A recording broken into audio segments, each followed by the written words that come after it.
still coming from yours. Let me check.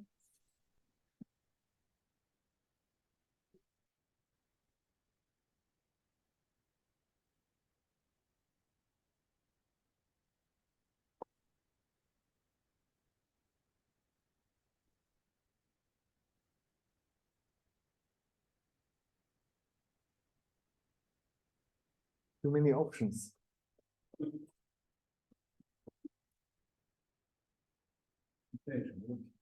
应该可以了，我刚才试一下这个 Having a 声。 microphone. 对，给他的电脑加了一个。诶 how do you close this one? Sorry. What do you want to close? Close this window. Maybe just need to drag it a little bit down because. Oh, I see. Okay. Yes. Too many options. And shall I close Yeah. this one? Okay. Well, 1 minute. 1 minute. And you can also minimize this. Yeah, yes, yeah. No, let's keep that one, I think. You want? Yes, let's go this one. Second one.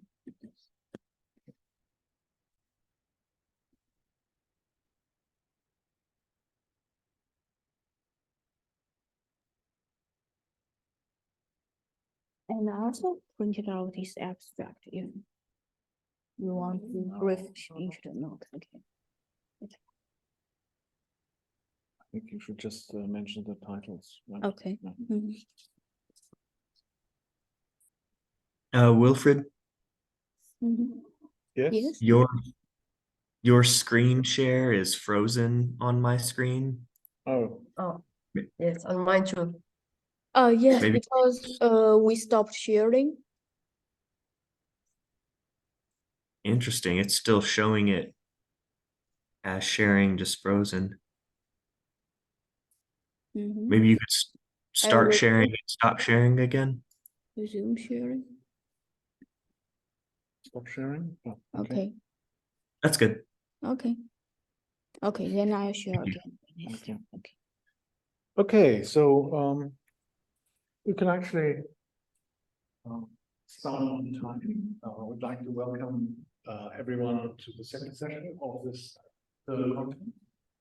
And we have 3 keynote lectures tonight. Yasmin Sharif, David Barragan, and Wang Shu. And we have had 2 papers announced, but one of them is that we present because Ilya Keller is in Israel, which is the position, so he cannot concentrate on participating in online conference. I think you should all have an empathy to understand his situation, and we wish him well and his family. So we will have a little bit more time to discuss topics amongst us, which is nice, because I think it's always an important moment for everybody, including our participants online, to join in discussions outside the formal frame. And having said that, I would like to thank everybody who's organized this conference, including the scientific committee that has been able to mentor a number of papers. There have been 14 in total, and we've had colleagues, in some cases, pairs of members of the scientific committee who have taken on the mentorship of individual papers, and I think it's been universally welcomed by the scholars. I've had very positive feedback, so thank you to all the members of the scientific committee who have participated. I would like to thank Wan Li, Professor Mo Wan Li, who is the session chair today, for taking on this task. Thank you very much, and thank you also for having organized everything else around it, including the graphics, poster, the technology, the help, the visitors, and without you, I think this organization would not exist. So thank you very much, fantastic help. With that, I give over to Professor Mo Wan Li, who is going to take you through as a session chair.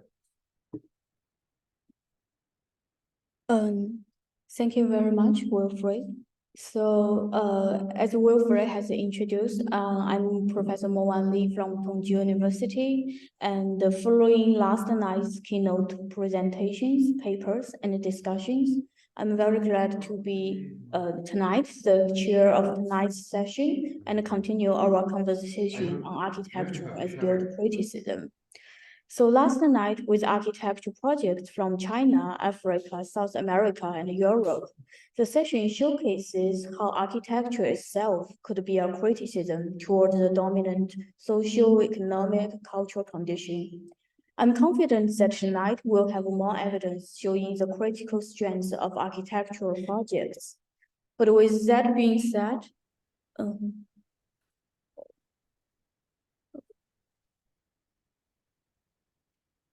with that being said, I would also like to take the advantage of my position as the chair of this session this evening and ask the question that if architecture and could and should be considered as built criticism, then what does it mean to our role as critics? So tonight we'll have three distinguished keynote speakers. Yasmin Sharif will share with us a planetary perspective on the topic of architecture as built criticism. David Barragan from El Border Studios based in Quito, Ecuador, will present us with a concrete example of how architectural practice could be a criticism towards our built environment and society. And finally, Professor Wang Shu will take construction as a starting point for a built criticism.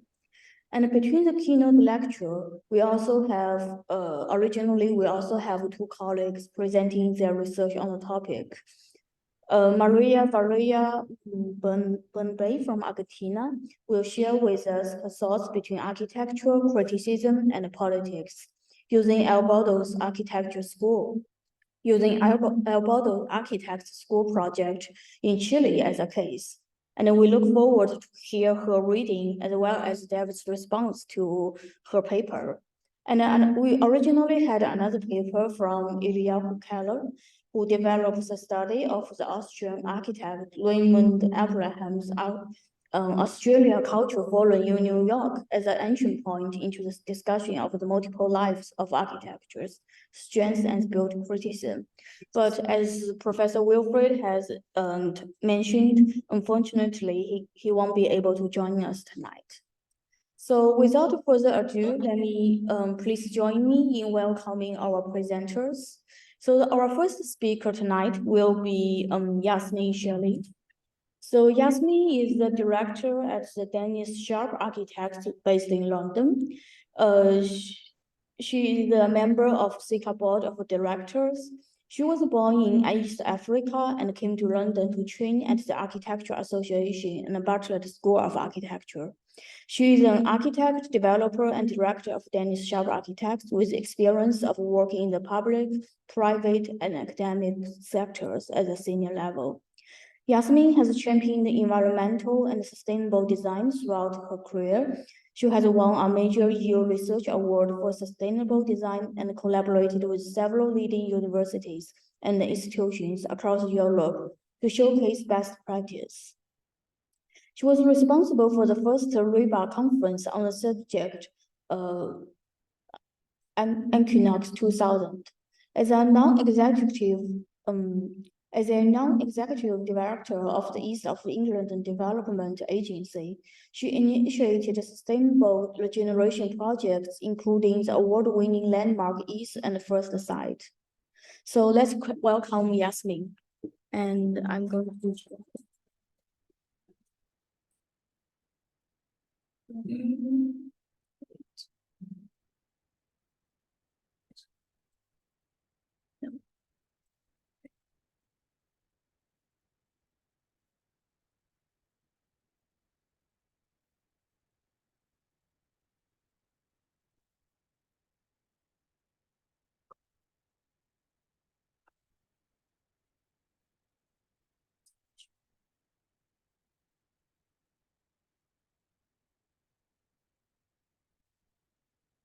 Thank you, Professor Van Liemo, and thank you for all the hard work you've been doing to do all the admin and make sure that we're where we should be and do all the connections and everything else. So thank you very much for that.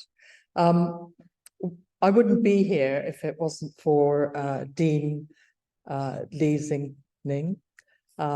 His generosity and foresight in having such a key conference at this time is really remarkable. This is a very special seeker conference. And the work that our director, Professor Wilfred Wang, has done is really quite impressive. He's managed to get his speakers from Ecuador to Finland.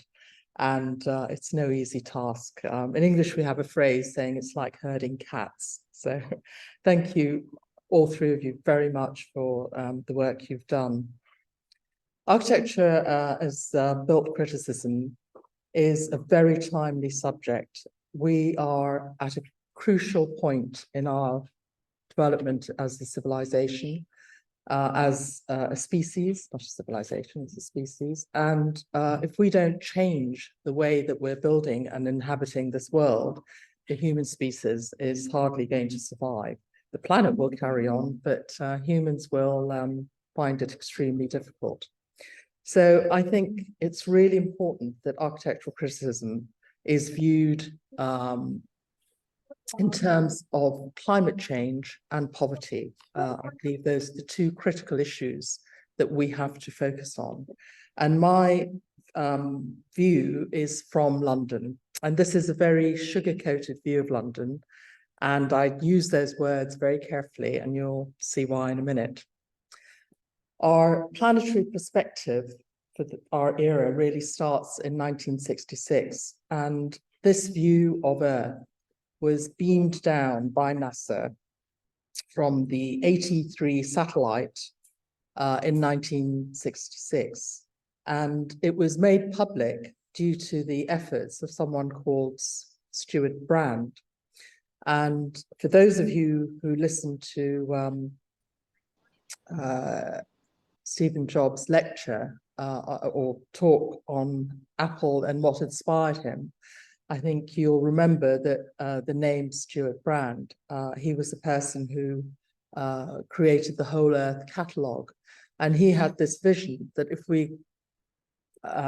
we got an image of Earth, that our view of mankind and the planet would change. And interestingly, Buckminster Fuller was helped him in his initiative to get NASA to make this view public. So 1966 is a really interesting year because the following year, they had the Expo in Montreal, and Bucky built his famous dome. And the other exhibit that was very significant was Moshe Safdie's housing. And this was termed as housing for the natural world. And it was looking at how we can use prefabricated systems and integrate ourselves in the natural world harmoniously. So hence you can see the views through the development, you can see all the green planting around.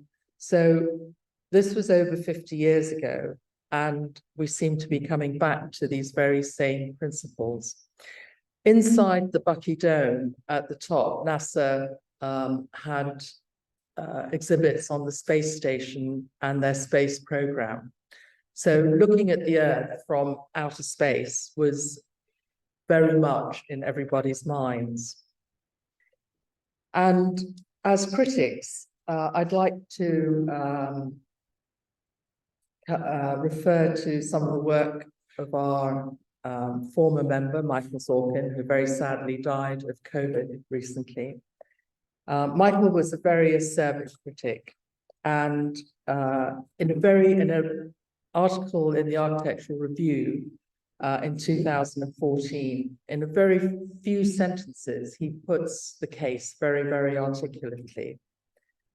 He says, "Our job is not to adjudicate nitpicking questions of academic status, but to help save the world. The link to agency makes all the difference. So it's not just talking about theoretical stuff that may or may not happen, it's what is happening and what are we doing? In other words, architecture as built criticism. And he goes on in the article, and I would highly recommend people read it, it's freely available on the web. He says, we author and authorize buildings to act on our behalf. Architecture is never not political, given its economic and social stakes.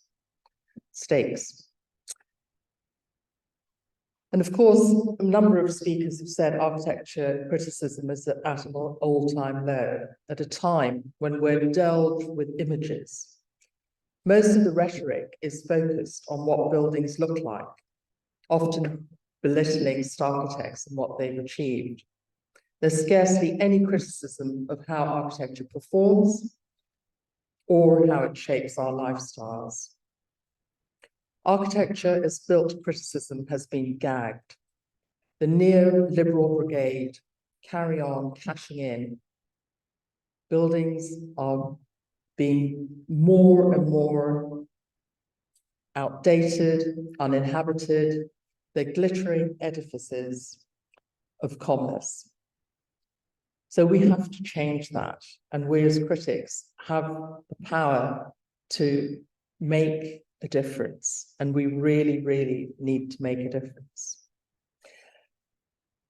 I've just got one more quote from Sorkin because I think this is what it's all about.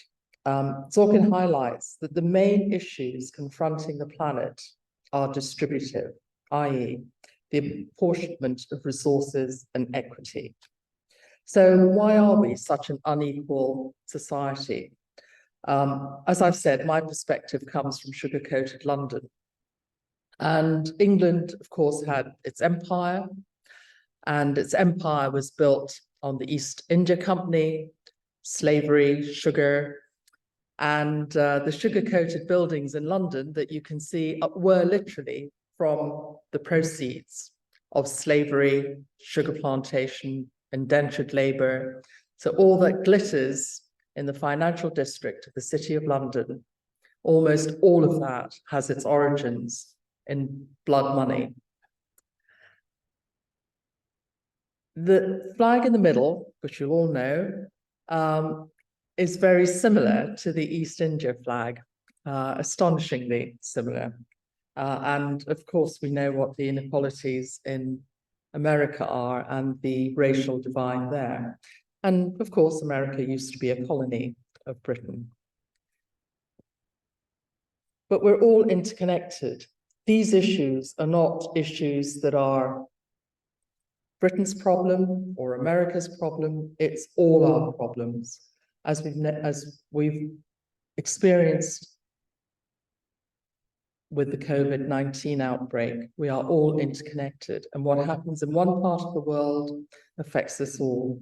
And poverty in one part of the world affects poverty and social problems in every other part of the world. We cannot continue to ignore these issues.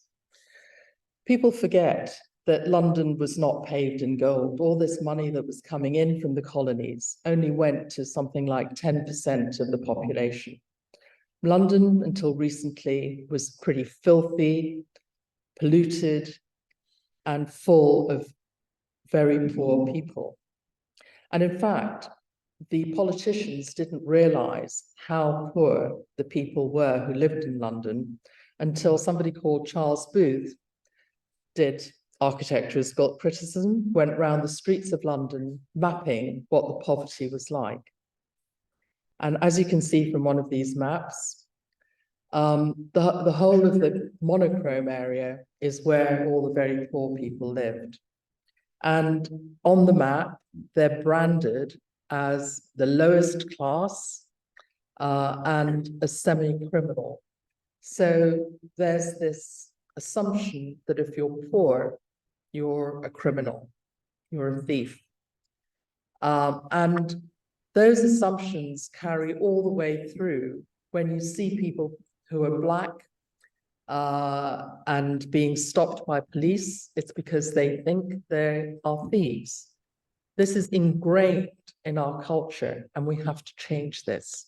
Just because you're not white doesn't mean that you're prone to theft or behave badly.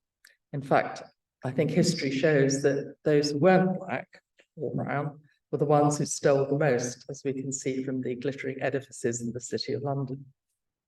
But as a result of Charles Booth's maps, the Rowntree brothers were inspired to build the garden cities. I'm not going to go into the history of the garden cities, but this is where the origins came from. And I'm sure you all know about them. What was interesting about the garden cities is that at the beginning of their conception, they had exhibitions that demonstrated the different types of houses. And the exhibitions were so popular, they had to put on more trains and buses, and people came to see what different types of houses that could be built. And the brief was that they had to provide sanitary conveniences, but otherwise they could do whatever they liked. So they didn't have to comply with any of the building codes in terms of the material construction. They experimented in steel and stone and concrete. There was a great deal of experimentation. And you have to remember at this time, electricity was a new fangled product, that indoor toilets and bathrooms were a new idea, that kitchens in houses was also a new idea. So this was the modern world that people were trying to come to terms with. And the idea of going out to I'm sorry. countryside. I'm sorry to interrupt. We cannot see the slideshow. I'm sorry to People can't interrupt. see the slideshow. I'm afraid people are writing on chat and you are not seeing, so I'm sorry. But I thought it was best to say.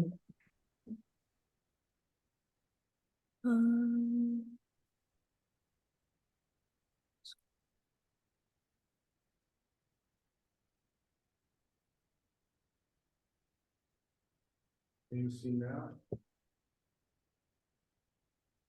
Is it? Yes. Now we can see it. Yes.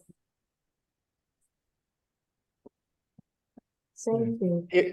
Okay, so there's Planeter, Bucky's geodesic dome, and Murti Shafty's housing. And the exhibition in Montreal carried on until Bucky's dome burnt down. And in 1973, it became Man and His Environment. And that's Michael Sorkin and the East India Company, and London, a very poor city. And the pollution in the Thames was so bad that you got pockets of methane that were exploding. And the only reason why Bazalgette got his funding for doing the London sewer was it was a hot summer and Parliament is on the Thames and it was unbearable. So they passed the bill and built the sewer, but it took that to make it happen. That's the poverty map. And the exhibition of the Garden City, the bottom left, you can see thousands of people going around having a look.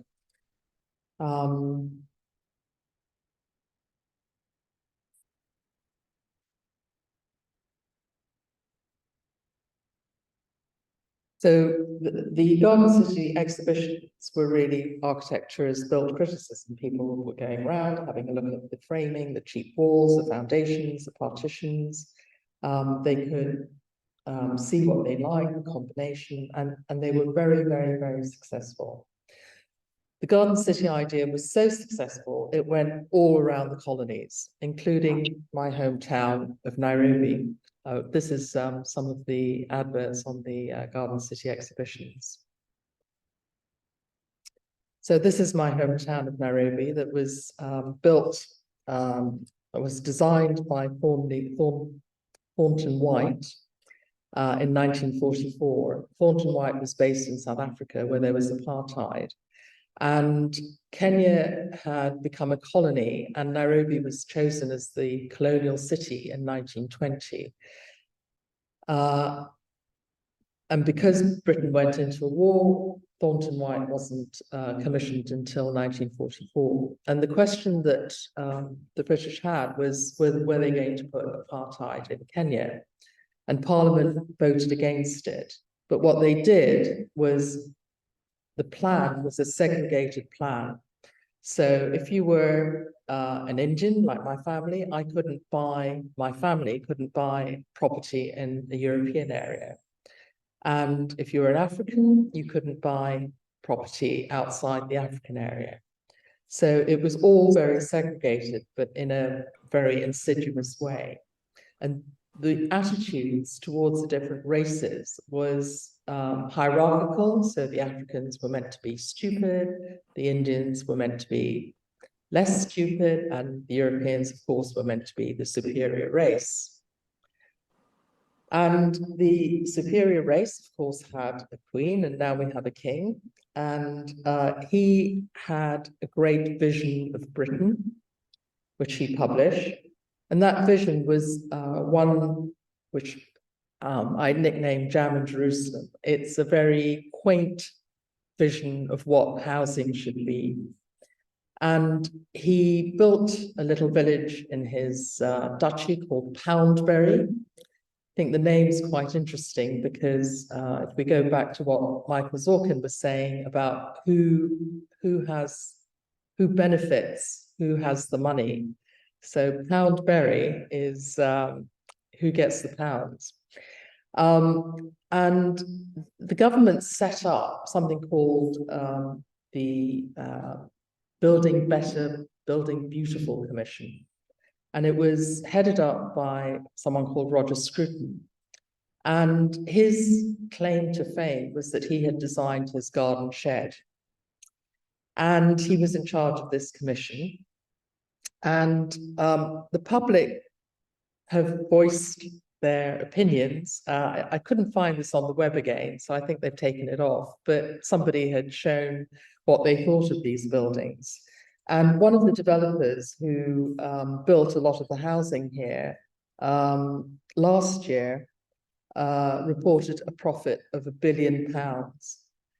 And the March issue of Country Life, there was an article about Poundbury being very heavily criticised because it was being driven by a policy, because the house builders were driven by a policy of maximising profits and minimising design efforts. Now, you're probably all wondering, what's this got to do with planetary issues?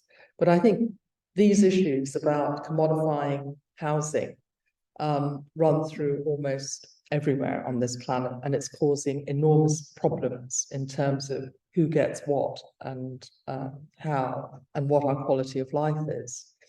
And because the developers don't really care about what they're building, these buildings are really bad for us. And one of the indicators is the air quality.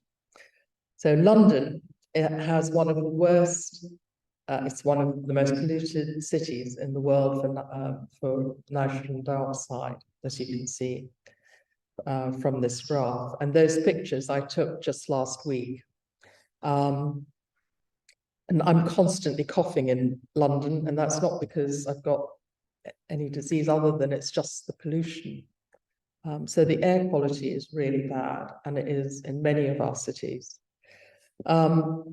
These are all pictures that are very current. So I was in the tube in the City of London by the Bank of England, and one of the most prosperous banks in the city, and we've got people sleeping on the streets. I was walking down the Euston Road, there were about 30 people sleeping on the streets. This is in the centre of London, one of the most wealthy countries in the world. And this is how it's treating its people, and this is what inequality is manifesting itself on the streets.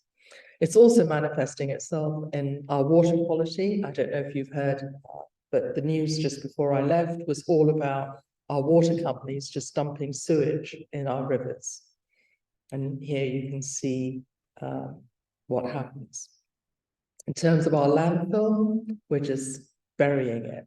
So all the pollutants are just here. I think we used to ship it over to you, but I don't think we do that anymore. And because of the social inequality, we had the disaster at Grenfell, which they've now just scaffolded over. So it's hiding in plain sight. Just have some water.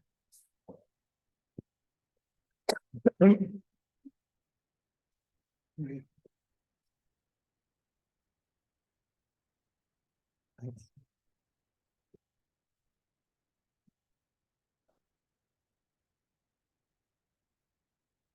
So fortunately, we have a planetary organization which is concerned about these issues. And the history, I think, for the built environment really goes back to 1976 when we had Habitat 2 in Vancouver, Habitat 1 in Vancouver.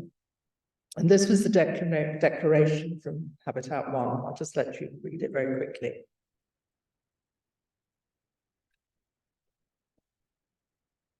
And as you can see, the use of land and social injustice are mentioned here. So it goes right back to the 70s. And since then, the UN has organized a whole series of conferences and events, and here are the sort of main ones, drawing our attention to how we're polluting the air and how we're living isn't viable anymore.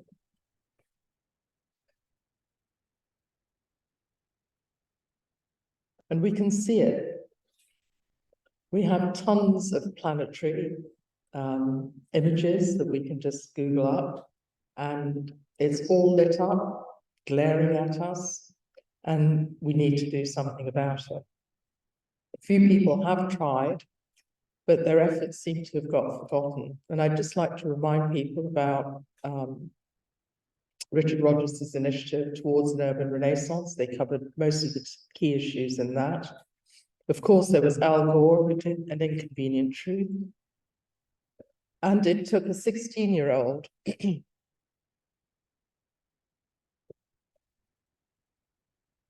Greta to make a stand and make a difference. So if a 16-year-old can do it, I'm pretty sure that we can have a go too. And this year, just a few months ago in Copenhagen, the UIA Congress teamed up with the UN, and the whole conference was dedicated to the Millennial Goal, to the Sustainable Development Goals, which have their origins in the Millennial Goals in 2000, which we didn't manage to fulfill, and then the 2012 Sustainable Development Goals in Rio, and so it goes on, but we're not getting there. And I think one of the reasons why we're not getting there is that architects are not involved. Architects need to be involved because most of these emissions that you can see from the G20 countries are in the domain of architects to make a difference on. What's encouraging is that the United States is coming down, and what's alarming is that Britain is the only country where our emissions are going up. So ours are slightly more than China's per capita, which is absolutely disgraceful for us. Here are a few of the major culprits.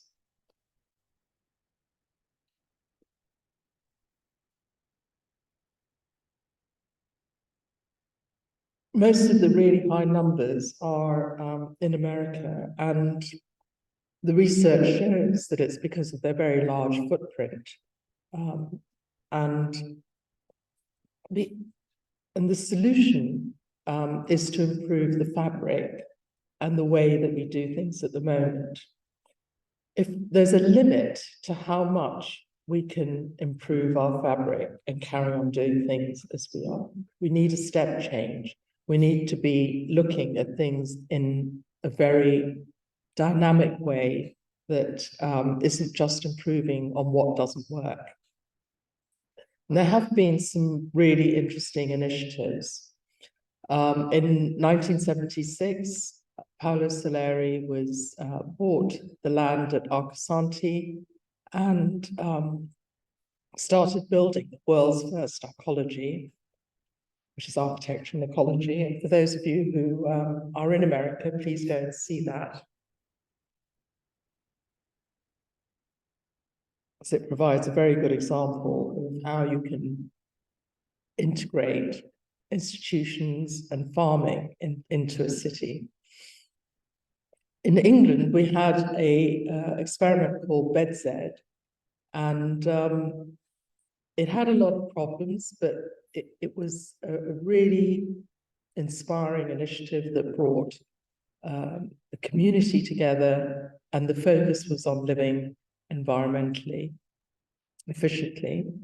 But I think one of the best examples is in Malmö, and sorry, not in Malmö, in Stockholm, and it's called Hammarby. And the way that they have dealt with community, social services and social infrastructure and waste is really very innovative, but it looks very ordinary. So it's not screaming at you and all glittered lights. It's actually a very calm and beautiful place to go and visit. But I'm going to quickly end because I'm sure you wanted to see pictures of London and my planetary view through that lens. And these are a few images I've taken before I came here. So London is built criticism. What you're looking at, most of those towers are built for commerce. The exception are the three on the side over here, which was social housing that was designed by George Finch, by Lambeth Council. Here is the Tate sponsored town hall in Lambeth. And there's the city, and as I said, it was that's all based on the finances that were appropriated from slavery and the empire. This is Grenfell, which has been very beautifully clad over. I mean, the stench and the trauma felt by the hundreds of families who lived there and died there that is being buried, literally. And as aspirations to this very quaint garden city model is really strangling innovation and making a step change. And as I've said, the Bank of England is surrounded by walls and is very oppressive and has beggars sleeping in its basement in the underground. So who are we excluding, and how can we make a step change? Well, here's the Banksy on the way to the Barbican, illustrating how if you're not white, you get stopped and searched, and it's a very aggressive environment. If you're a woman, you probably will not make it as an architect of any note, because here, in fact, is a list of the Chinese architects who are exhibiting at the RIBA at the moment. And I was very disappointed there isn't a single woman there. So you've got half your population that you can draw on to change the built environment here. Whoops. And it's a similar story in England. Here we are, where women are really not included in making decisions on the built environment or participating in it. And meanwhile, here is the Battersea Power Station and Geary's twisted apartments that you can buy for well over £4 million, and some more very luxury flats there. Most of them are empty and not used. You can see how empty this whole area is. And this was, I think, about 10 o'clock in the morning.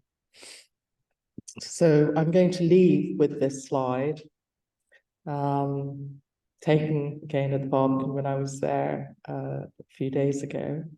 I thought these two books sum up where we want to go. Thank you.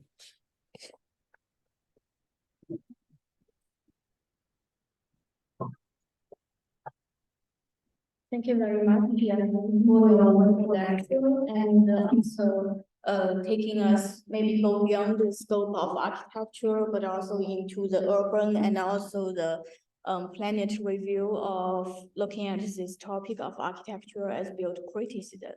So I think because we are a little bit behind schedule, so we are going to skip the discussion right now, and we'll have a more thorough discussion after next speakers. Mr. David Barragan's keynote speech. So Mr. David Barragan is a principal architect at El Border Architecture Studio from Quito, Ecuador. And El Border is an architecture firm based in Quito, formed by David Barragan, Pascal Cantotena, and Maria Lucia Baja. I hope I pronounced right, and Esteban Benavides. It inhabits the territory of questioning where certainties about architecture should or should not be under constant construction. Its ideas are developed in the making with great precision and detail on site. Border's work has received numerous recognitions. Among them, they have received 2021 to 2022 Longa Designer in Residence by the Environmental Design Department at Artist College of Art and Design, Los Angeles, and 10 Best Architecture Firm in 2019 by Domus Magazine, and they were shortlisted at Design of the Year 2015 by Design Museum in London. And they have also been featured at numerous international biennale exhibitions, such as the one we have such as the one that our keynote speaker Tosan Toshinova has been talked about last night at the Saja Architecture Triennale 2023. But in addition to that, their work has already been featured in Venice Biennale 2016, Chicago Architecture Biennale 2015. And so without further ado, let's welcome David to give us his wonderful lecture.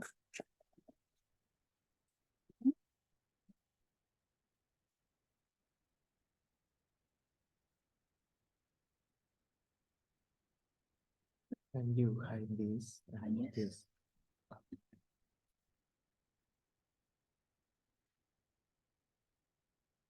Speech.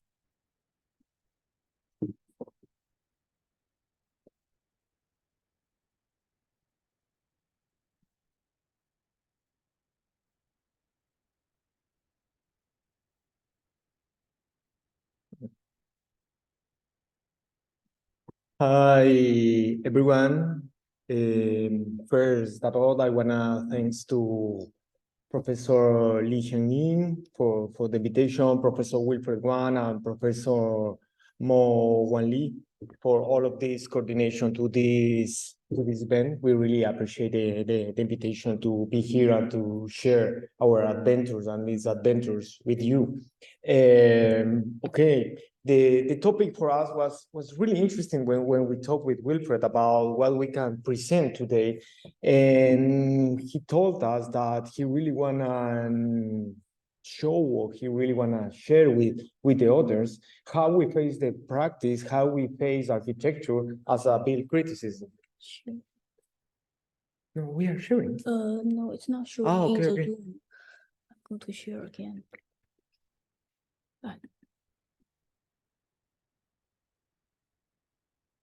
It's okay.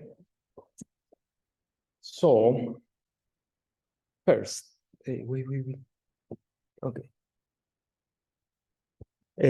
First, I want to introduce my partners, Esteban Benavides, Maria Luisa Borja, and Pascual Gangotena, and I. We are Alborde Arquitectos.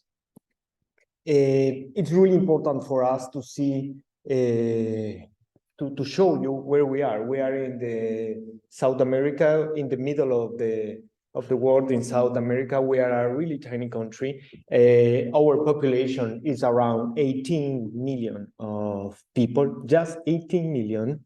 And I wanna, when we are preparing this lecture, I was wondering how similar are to China and how different we are. But at the end, I think we have more similarities that we thought, even we are a very tiny, small country.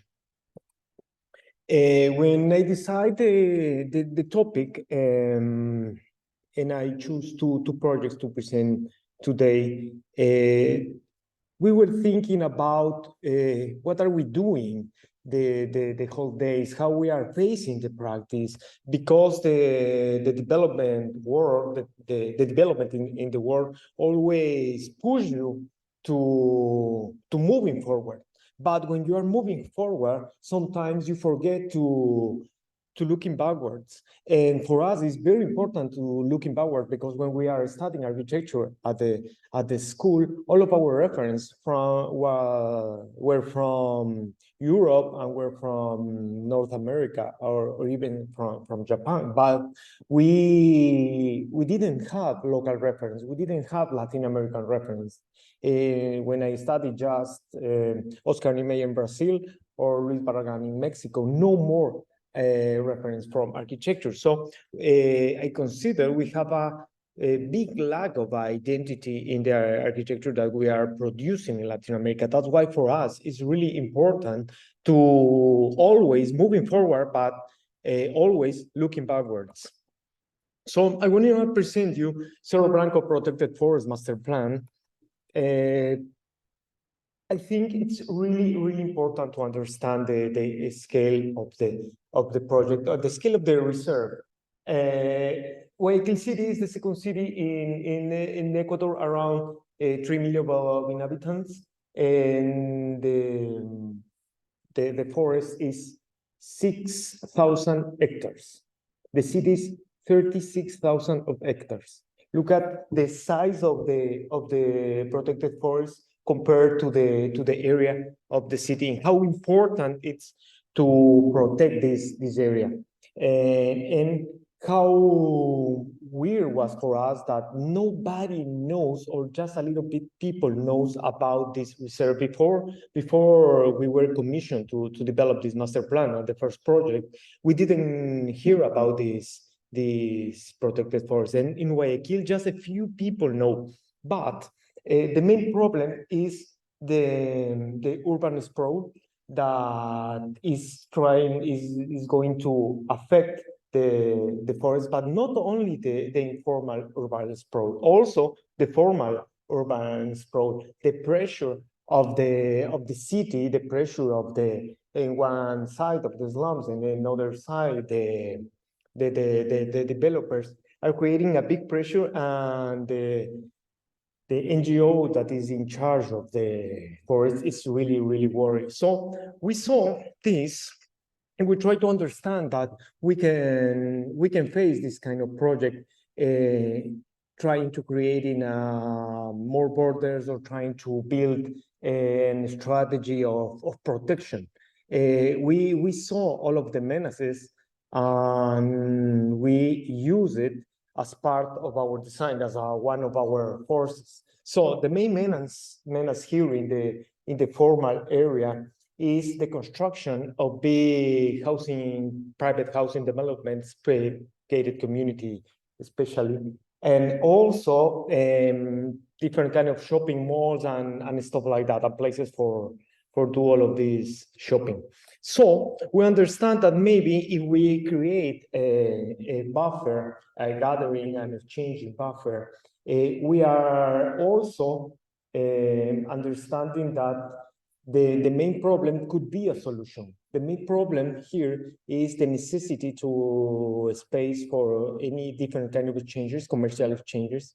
So we propose exactly this kind of strategy. So when we, without affecting any part of the most protected area, that is this big part, we only are working in this first area that is quite big actually, and we began to see that instead to go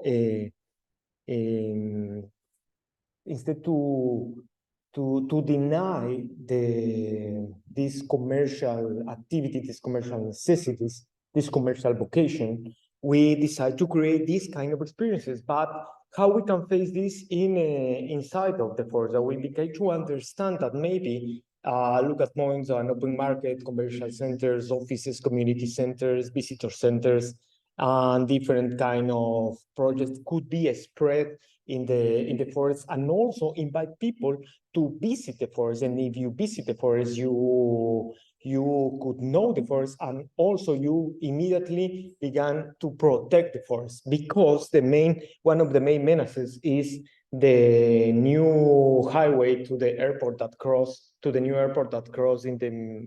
that cuts in the middle of this reserve. So for the NGO that runs the whole protection of this area, it's quite difficult to afford a very big detailed master plan. So we decide to just work in the first ideas of the project and try to present to the board, and the board present to the different supporters of the forest different kind of experiences, because we are talking with them that maybe the most important here is to create different kind of experiences in order to promote the visit to the forest. And we saw that there are so many unique nature conditions here that we can take advantage, like these towers, that instead to create a tower, we decide to attach, to plug in all of the stairs to these big trees. They are really big, impressively big, and they are really beautiful. So we are trying to understand different ways to visit the project in order to promote the visit. Also, when we are trying to understand this, we are trying to take advantage of any opportunity. If you have a river inside of the reserve, it's not only to cross from one side to the other, it's an opportunity to create a kind of open classroom. So we decide to cover the bridge and create this, and we are trying to create not only doing the functional things, also trying to create new kind of programs, in order to promote different kind of visits and different kind of experiences. And we saw that we need also offices there, because the NGO needs a new space for offices and stuff like that. But we understand that the weather is extremely humid, the heat is it's very hot. So we understand that maybe we need to split the project and create this first big shade, and then we began to isolate the small spaces for offices and only use air condition in the small spaces. Oh, somebody is telling something. Hello. No? Okay. So in this part of the process, you could see the main ideas that we were dealing with them. We don't develop the architectural project here. We only work with our ideas and with our graphic artists, because this is what the NGO can finance at that moment. And we decide to operate like this, with a graphic artist and with our ideas. But the main ideas are here, and the structure and architecture made with timber and light covertures over these big structures. And we are trying to understand different scales in this reserve. Someone is talking. Ah, that's the computer. Okay. Good it is. Okay. So we began to understand with this graphic artist the scale that we can use here in the forest and the different ways that we can use the space, because if the people from the NGO present these images, maybe they can get some funding to do one or maybe more of the projects here. So there are many scales, many options, many typologies.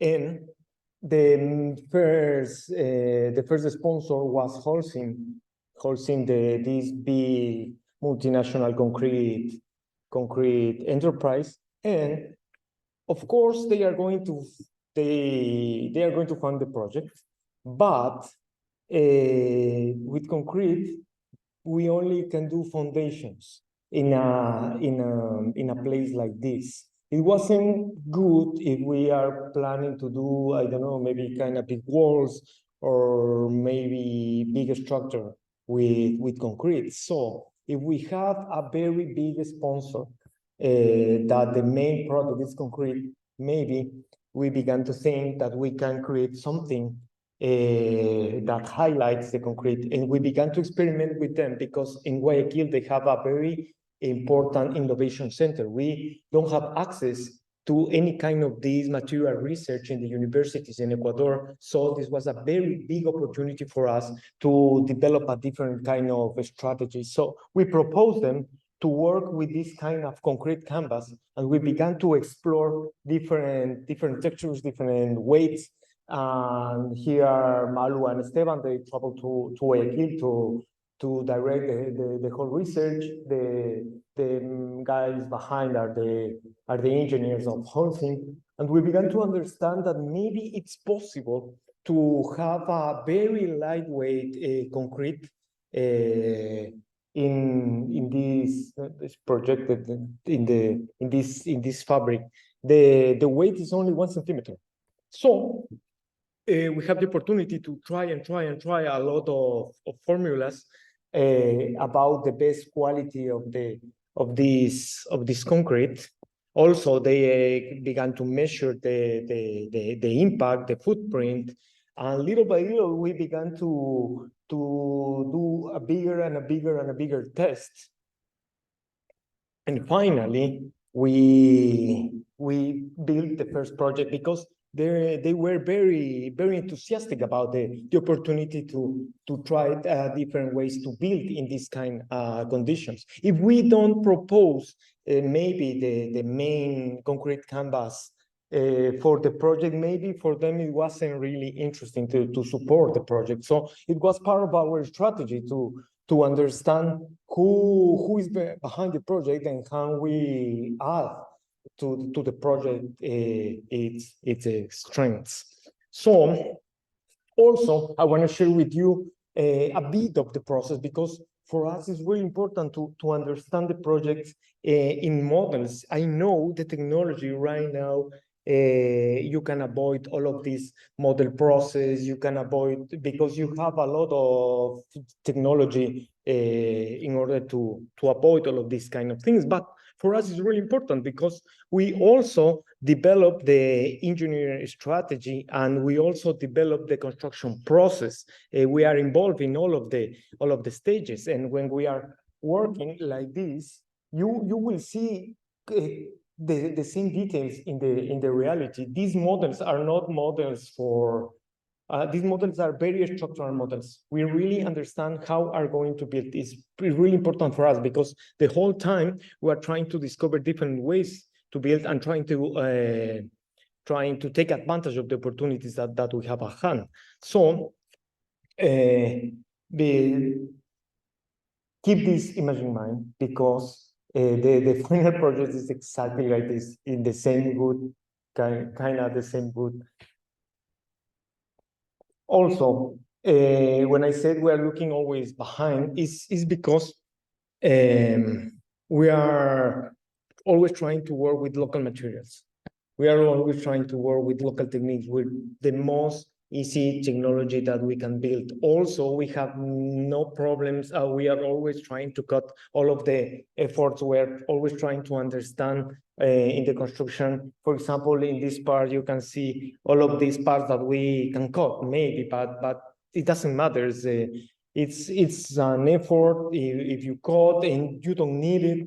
So we always try to use the material and with less transformation as possible, because any transformation, it's energy, and we should be very conscious about it. Also, everything is black because we use the traditional Japanese system that you burn the wood to preserve it.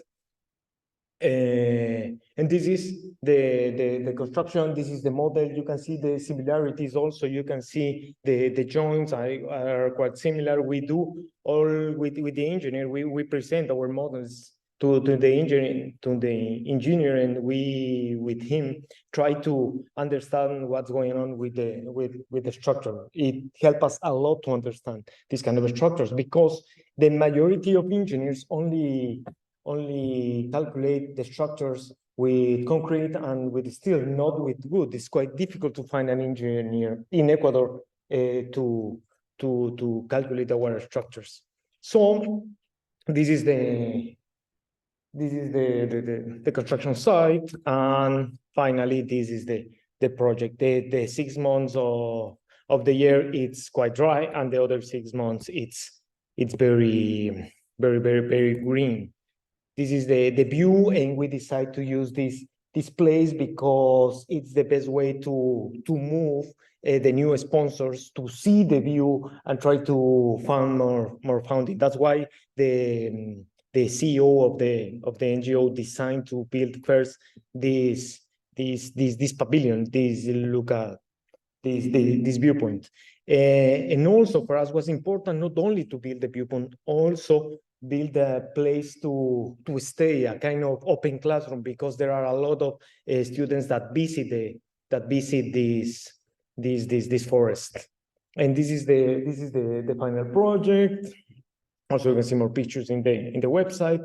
You have a lot of places to sit and to hang around. And when we finish the project, of course, we expect pictures like this, couples, and this kind of pictures for social media. Always with the facing the nature, the magnificence of the nature and stuff like that, because it's a really good place to you have a really good view. But we never expect things like this.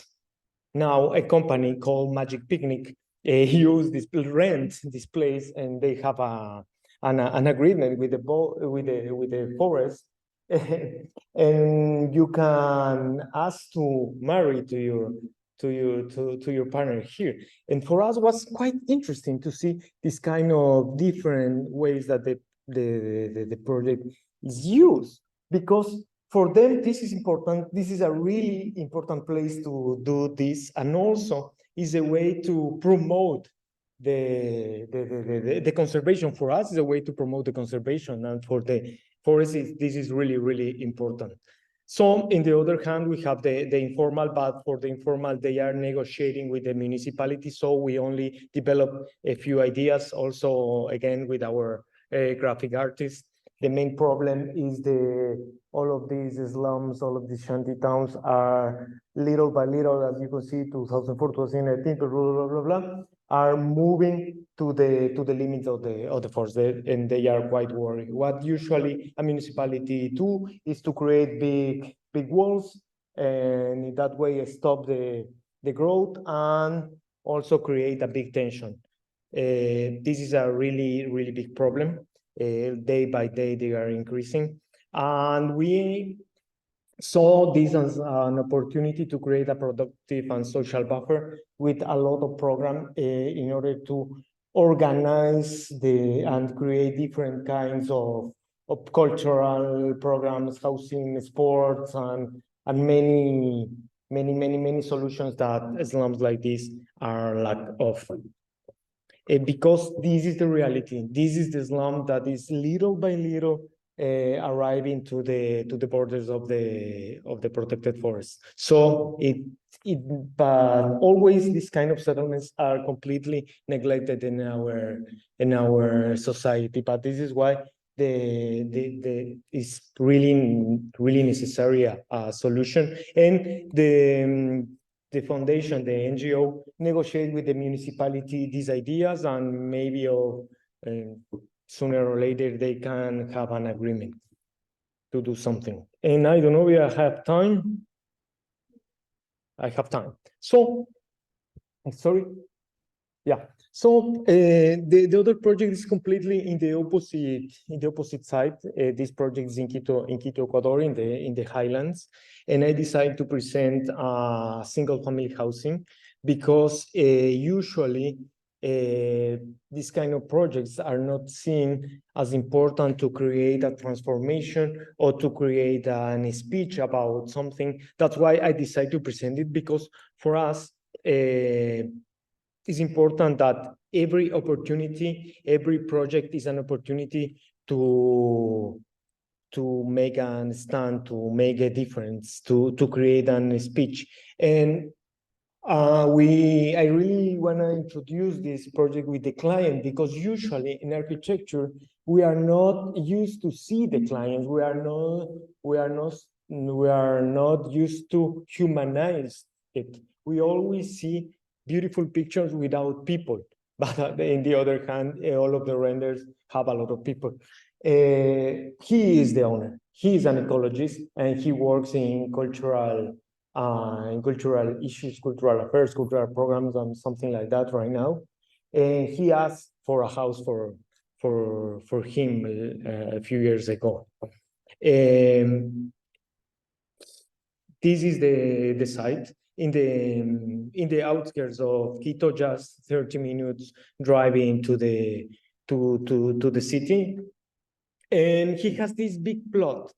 And I said you before, he's an ecologist, so he always told us that he wanna live closer to the nature. He wanna experience the nature. That's why he moves from the city center to this area. So, and he repeats a lot this idea. So when we are facing the design, of course, the first idea could be have a big windows and to see and to contemplate the landscape, to contemplate the view. And also we can design a really beautiful landscape and really beautiful gardens. But we saw that we can push his limits up and really try to understand what could be means to live in the nature, to experiment the nature in first person. So we talked with him and we said, what if we split the program and we create many pavilions, one pavilion for shower, another pavilion for the bedroom, another pavilion for the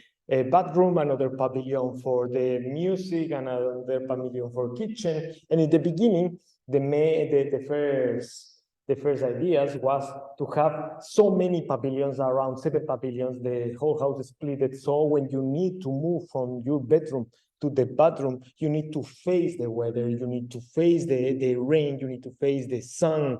And this is a way to extreme the experience in the house. And he was very excited about the idea that maybe that could possible. So we began to understand different ways to create these pavilions with different materiality, because in that moment we were very free to experiment this, because we don't need to design one big house with one materiality. We are facing in the beginning 7 pavilions, then we reduced because the idea was very extreme. In the end was 4 pavilions, but the 4 pavilion for the music, it wasn't feasible to build because due to the budget. But when we began to think about, okay, we have this idea to experiment in nature, so we split the house. You need to move to one space to another and experiment the weather. So that was good. He was really interested to have this kind of experience.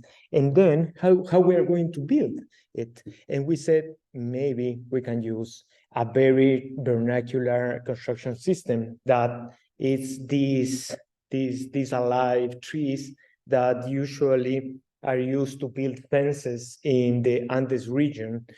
All of the Andes region is the Andes Mountains, has a very big construction traditions, made a lot of constructions with rammed earth, with adobe, also earth bricks, and also this kind of solutions. These trees are alive. And the traditional fences in the Andes are built with these trees. You just, it's kind of magic, because you just cut the tree and plant this trunk, a live trunk. And immediately, little by little, the trunk grow roots, and the trunk doesn't grows up more. We have this idea in mind because we learn a lot about traditional architecture, but we never have the opportunity to use this in a project. But when we talk with the client, we said, what if we split a house, and also your house that you wanna be in contact with nature could be built with with living trees? And we said, it is possible. And we said, maybe, let's see. And we began to find a little bit of information, and we discovered this, and you could see in the interior of this small house that is a replica of in a museum, about how the traditional cultures used to live in this part of the Andes. In the central column is a living tree, and you could see the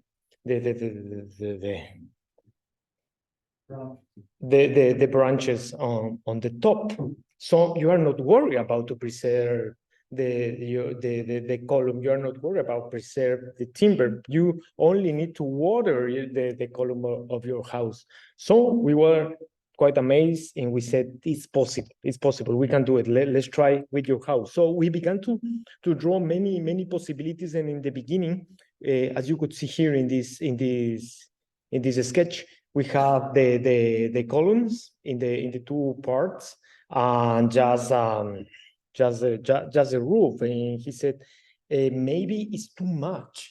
And why is too much? Because he said, okay, you never build with this. This is a theory. Okay, we can find the fences. Everybody saw the fences. Okay, yeah. What we can do in order to reduce the risk? Okay, we can face the challenge, and we can face the challenge together, but how we can reduce the risk? We began to see that maybe if only use one and try to sustain the roof in a different way, maybe we can do this kind of experimentation. So we began to understand different ways to organize the floor plan, and also organize this living geometry, because this is the most beautiful of this way of construction. You could see here the traditional trees. The name is lechero, and when you cut, you can organize these living trees in a perfect geometry, in a Cartesian way, if you like. It's like this. And just a few weeks after you plant this trunk, you could see the small broads here. And after a few weeks, you can see how green is the tree, and you could see the leaves and stuff like that. These are the three pavilions that we built in the end. And also, it's important to us to understand that there are so many ways to build with the vernacular tradition. And we have an engineer that helped us a lot with this. And he was very interesting to work with Adobe, because it's a way to involve a lot of people. And these are our interns that likes a lot this kind of activities, and help him to build the Adobes. And also is a really good thermic material, because keep a very template all in the interior. Is not too hot in the summer, and also is not too cold in the winter. Templates equilibrates the interior weather. So Also, it's completely different to inhabit in a place made of rammed earth or adobe versus a place made of any kind of a concrete block. These are the trees. Believe it or not, they are alive. They don't have any kind of foundation. You only plant here. For example, the main ones, you have a height of 3 from the soil and just one underground, 1 meter underground. Little by little, we began to create these pavilions. Each one has different materiality because we really wanna explode this condition of experiment the nature. This is the greenhouse and also shower. You could see the first leaves here. We really don't understand why some of them are more greener than others. This is difficult for us to understand. Little by little, you can have this kind of vision of this pavilion. Also, he's the client. You could see different way how we deal with the structures. We design a specific structure for each pavilion. It was for us an opportunity to try to understand, in this case, a very lightweight project with this fiberglass ceiling. This is the main pavilion of the house, all just kitchen and bedroom. These are the living trees. He only need to water the log. Also, we are always trying to understand this relation, this interior-exterior relationship that for him was really important. So the space is really small. He don't have a dinner table, so we decide to create this open bar to the view to the porch. This is the bathroom. In the beginning, in the construction, we thought that maybe it could be nice to create a kind of mesh in order to plants grow.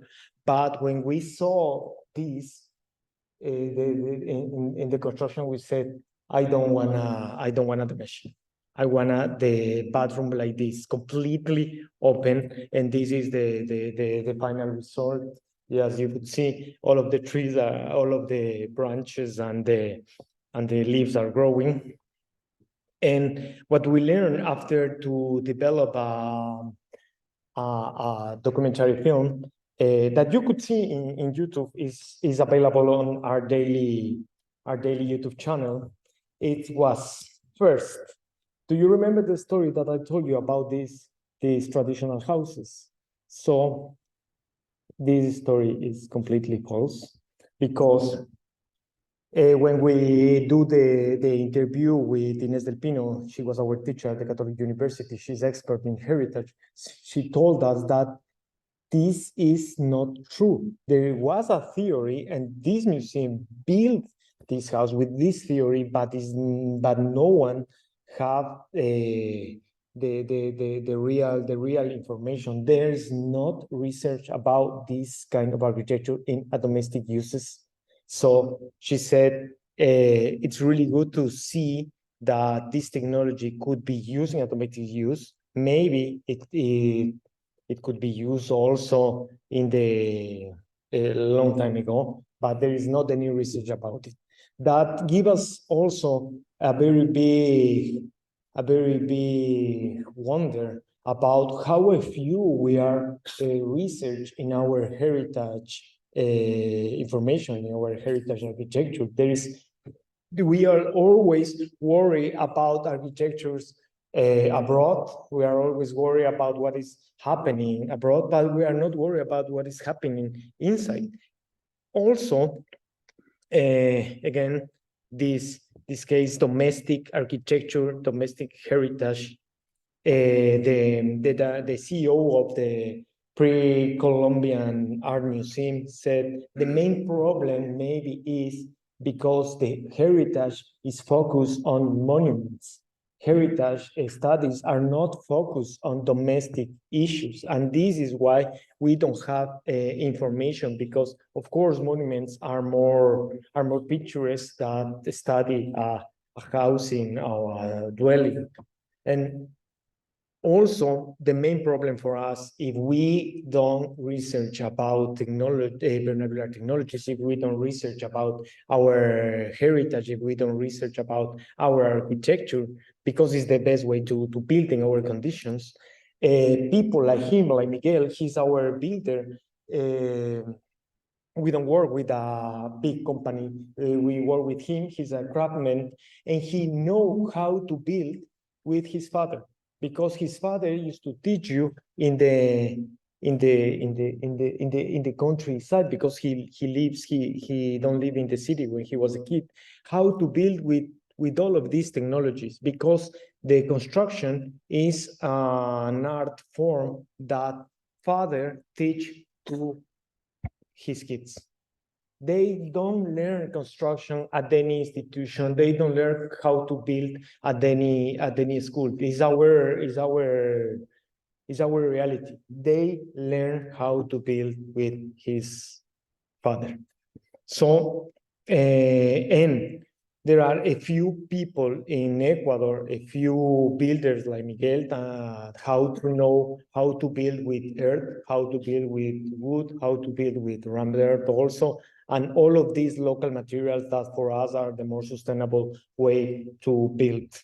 So thank you so much for the invitation. That's all that I have for you today.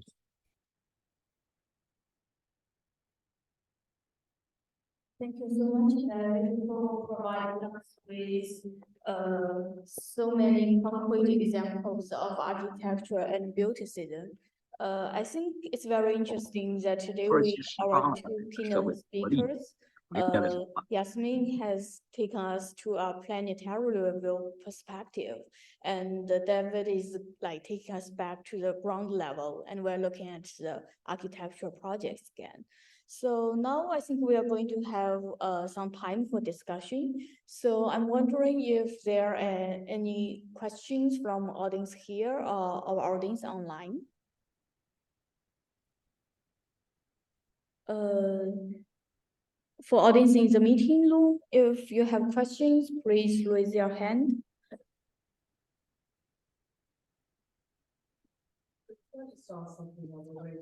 Yeah.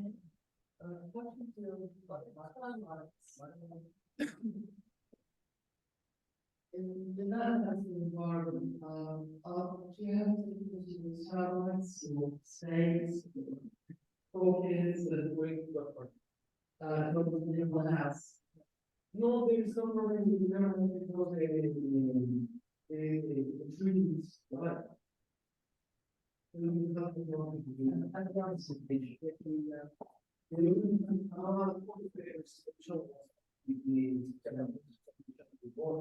that was the termite strategy. And almost to be very well done the design that we got the tree. We check a lot of these with supplier because you have to go in one because we the moment and follow the use of the sun. Go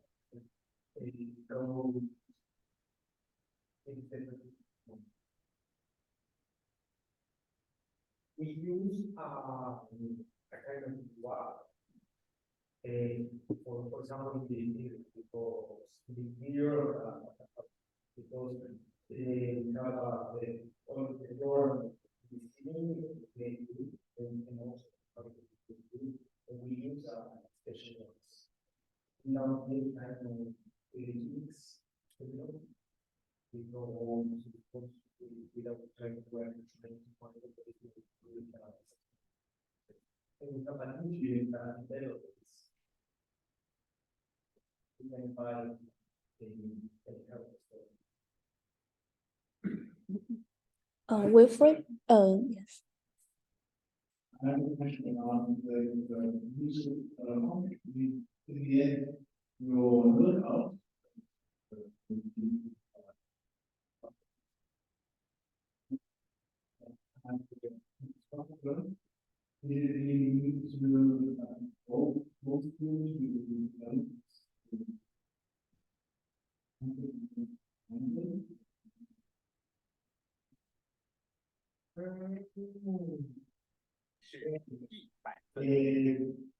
we have this idea, we discovered that it was a development of this computer in as it says, that we have a concrete. David, the audience asked if you can stand here so they can see you and, yes, just. Okay. So maybe it wasn't necessary because we can import this technology from the UK because we found a supplier of concrete canvas. Actually, we learned that the name of this kind of technology is concrete canvas. But if we import this technology, it wasn't, I think it wasn't the best strategy for us to engage with Holcim, with the founding. So for us was the best way to create this connection with them. And also they were very, very happy because and very enthusiastic because for them, they have an annual conference that they present all of the research that they are doing. They present this project, and usually the research that these innovation departments are doing in, I don't know, in the different countries, usually are not applied to any construction. Usually are papers or usually are any information that they can do in the lab. So for them was quite interesting to have this research, but also the application, and also the project is completely open to visit. So that's the way that we close the circle. And I also do have a question for you. So when I like the idea you're building with a tree, but do you have any problem with local building regulations? Like how do you deal with it? Do you need a structural engineer to do a little bit of calculation for you, or? Yes, we have a structural engineer. We live in a seismic country, so we have all of the engineering. However, it's impossible to go to the municipality and present a project that the columns are living. Yeah. So we don't present the project to the municipality as a house. We just we have the permit, the construction license that we are building just one of the pavilions, and we present like a storage place. So they said, no, we don't care about your small storage place. Yeah, we have to do this because it wasn't possible to build with the local regulations. Yeah, but as you could see, the project is not in the middle of the city. So we can do these kind of things. In the middle of the city, it could be completely different. Yeah, the projects, for example, that we are building right now in the city, we are completely in the yeah. But we are building right now a house, 3 floors, and the whole structure is made of wood, but not the CLT technology, because in Ecuador we don't have access to this technology. It's very, very expensive to import these CLT panels. So we began to work larger structures with trunks, eucalyptus trunks, and the whole structure is designed with this. And we bought the whole tree. There's a big pieces of, I don't remember, 15 meters or something like that, and we need to up with a crane. Thank you. And there's someone with a hand. Okay. No, it's changed. Okay. And any question from our audience online? Just raise your hand or just open your speaker microphone and you can ask David or Yasmin. Go ahead. Am I okay? Yes, yeah, go ahead. Thank you so much. Thank you both for such wonderful presentations. Really, really wonderful. Really appreciate it. Wanted to ask David about how you have built up the knowledge or learned or made an integral part of your process, working within extremely limited budgets and working so integrally with an economy of means, especially in terms of I'm coming recently from the world of the university, and in education, at least in my sphere, there seems so little resource or opportunity to critically engage with or explore working within an economy of means. I know Tosin was mentioning that yesterday in Africa as well, that budgetary limitations just aren't a part of the academic world, certainly, and part of the process of envisioning a project. So I wanted to ask how you've built up these skills to engage so dexterously with limited budgets. How we develop our skills. I don't know, actually, maybe necessity, maybe we have since the beginning the ambition to build something. It's because we are not pursuing to build something different. We are always trying to solve or to face or to address the project with the limitations that we have, instead of just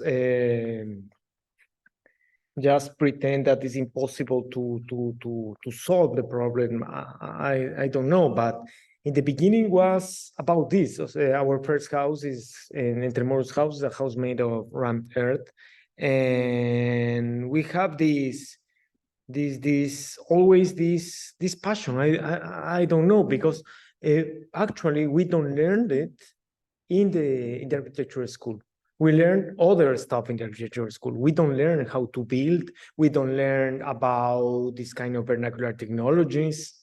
But what we learn in our school with our master Jose Maria Sáenz was this passion to address in the more committed way any of the commissions. And then we began to little by little to gain more and more confidence. And of course, we are not alone. Maybe this was one of our bigger skills, because we are now we are 4 partners and 4 collaborators, and we relies on the other always.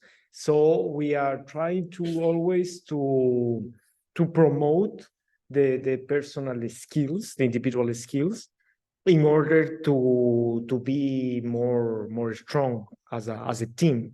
That's why we always present us as a team, never as an individuals. And also we involve a lot our builders are very involved in the whole process. We are consulting a lot of them. Also, we are consulting them. So the project is not 100 detail in the moment when we are going to build. We have a very big gap in order to adapt the project to the final conditions, in order to adapt the project to the builder suggestions. And also, through these years, we are working since 2007. We understand that our clients are not clients, actually, because we don't have this kind of relationship of you are buying something and you are paying something and I give you a product. We are trying to create a kind of different relationship with them. We are always trying to create to bonding with them, and they are a kind of, como digo, cómplices. Wilfred, do you know cómplice? Complice. So we saw our clients as a complice. Yeah, they are accomplices with us in this adventure. We involve a lot of people in this adventure. We never saw alone in this thing. That's why, for example, the Holcim engineers was very enthusiastic with the research, because suddenly they used to do a lot of desk work, and suddenly they were with us doing all of the preparation, playing with the fabrics. Sometimes I saw also our engineer that his work is sometimes very conventional. When he visits our studio, for him it's kind of became again a kid, because he's playing with us and playing in a really good sense, actually, you know. So maybe it's this, maybe it's trying to understand that we are not alone, and we always rely on a lot of people. And I think we have a next question from online, so please go ahead. Yes, Mariana, yes. Maria, okay, hello. Yes, are you hear me? Yes. Yes. Yes, okay. Hello, David. Nice to meet you. I'm interested in about legislation about Adobe, because, for example, I'm from Argentina. In Argentina, if a person with a client with an architect wants to build with Adobe, we are not authorized because we have no codes on the in the municipality. The municipality doesn't approve because we don't have a regulations. Do you have a regulations Ecuador, or how can you do it? So on the large cities, no, on the rural, because I understand this part of the rural towns or areas. Okay. This is less tricky than only question. I have to lie Sorry. here. We have no regulations with How can we do structures made of it? timber, How can made of bamboo, and also earth. However, our engineer is very charming, and when we are going to ask for the construction license, he presents the project to the engineers. He presents the project to the architects in the municipality, and he presents also all of the numbers, also the Excel, also all of the information, the sub files, and he explained how the structure performs in seismic, in earthquakes and stuff like that. And with this strategy, we were it works really well, because in the municipality, they said, okay, it's okay, you are a really good engineer, we know you a lot, so if you're responsible for this, if you are signing this, we can trust. Yeah. But we create this kind of bridge. Yes, okay, thank you. Because the Adobe is a construction, a very popular construction. Over here in Argentina, in the north, there is a lot of Adobe construction. I think so in Ecuador as well. Yes, it's very popular, Adobe construction, yes, in the Andes, in the highlands, yeah. But the main problem with the seismic conditions is the reinforcement. So our engineer has a very specific Adobe model in order to work with the reinforcement. Thank you very much. Great presentation. I'm sure we will have more questions for David and Yasmin, but we are going to have this question to be discussed at the roundtable after Wang Shu's keynote speech. And now I think we are going to take 10 minutes break, and after that we are going to hear a paper from Maria. So we are going to meet you again at 7:45 Shanghai.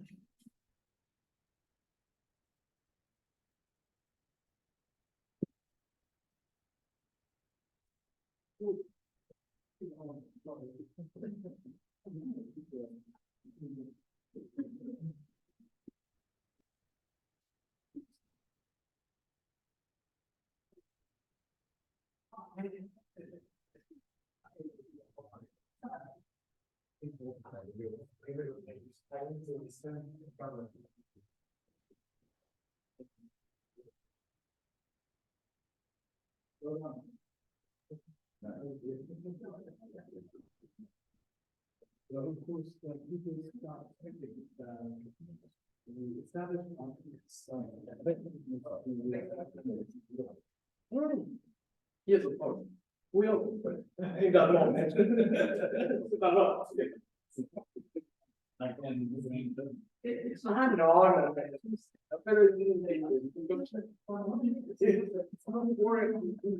Worry about what is about.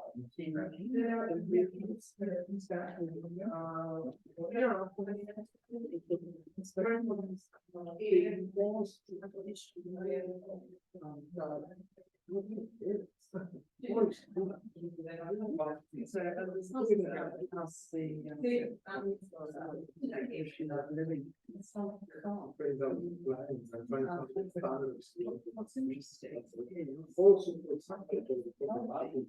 and more these things. So a lot of the world, a lot of world is a bigger people know this the first kind of a lot. The people cover the main money and what the city was like. I was like that. I call you but it's very very risk what I have is and this you talk with yeah, so they said they wanted firearms. I don't think they can do much. But I don't, but they're interested in liking it. And, but I don't know, I'm going to give them, a few months to see if they can take it. If they don't take it, then it's available. But it's a lot of boxes. I've already. I can find it. But it's a serious thing.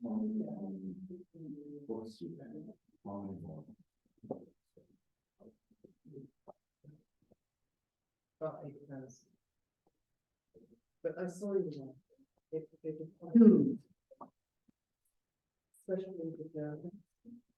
So a lot of Germans are just giving free, but obviously the ones that are in the sets, partial yeah.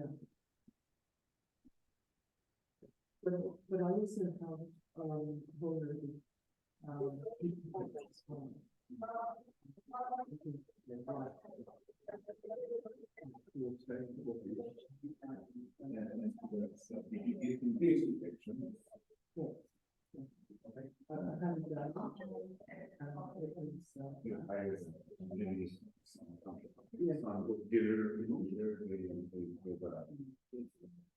so it's like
Hi, Wilfred. I'm testing the speaker now.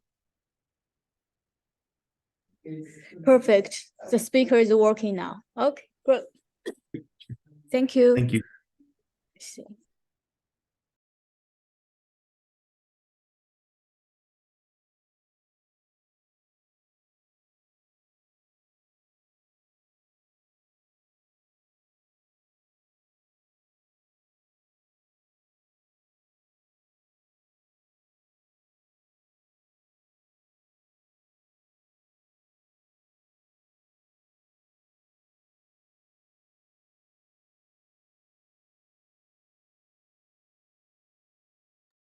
Maria, Oh, you are muted. yeah, Yes. Maria, Yes, yes, Professor. can you maybe put some more light on your face? Yes, like that. Yeah, Like that. that's better. That's better. Okay. Otherwise, you look like, you're sort of. I have a shadow in the black. of me. I have a shadow Yeah. of me. Okay. Okay. We have a delay, I think so. Delay, I think so. Yeah, there is because we have a screen and we have a computer and There's two birds, there's nothing else. Okay. Okay. And you talked about a little bit in the last reduction, and as you talked about the new spirit of living in a new way. I was trying to explain that parts of vision is completely it's not about someone with nature and yes.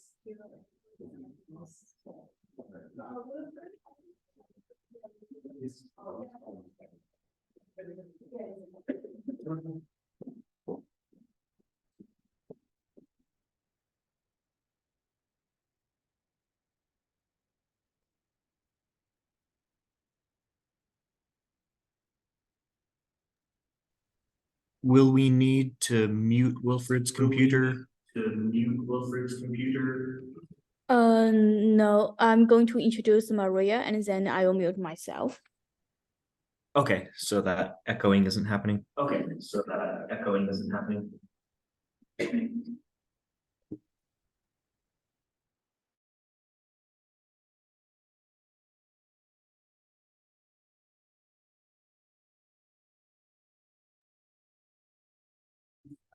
Hello?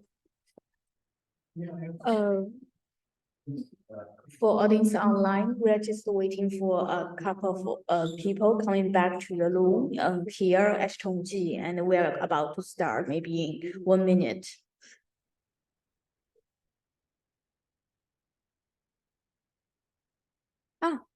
So we have Professor Wang Shu joining us. Yeah, Wang Shu来。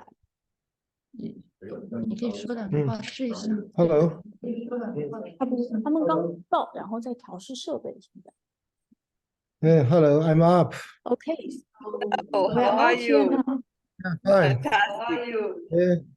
Yeah, nice meeting you. Even on the screen. With pleasure. Even on the screen. Very good. It was great the session. Yes. 李祥宁，你好。李祥宁，你好。Okay. Oh, Hi. Li Shang. Anna, Hi. Wanshu.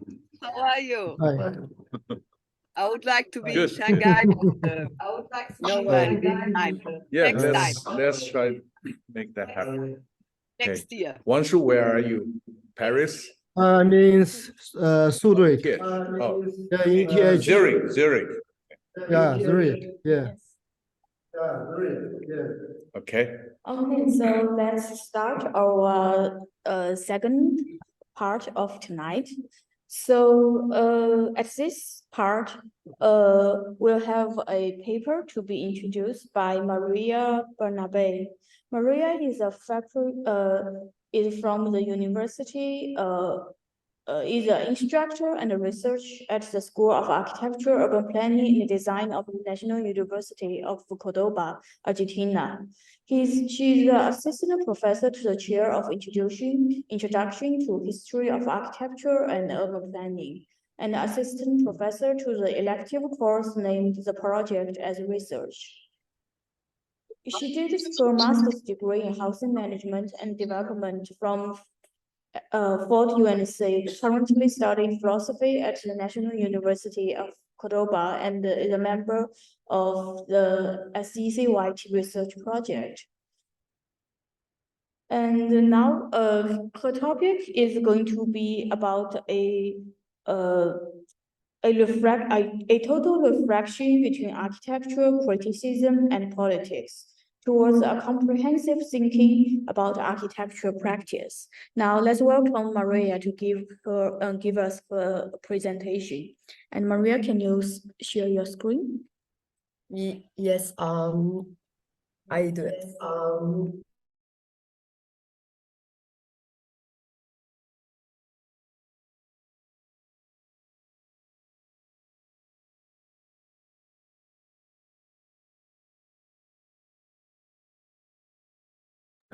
Are you sharing? We cannot see your screen. Okay.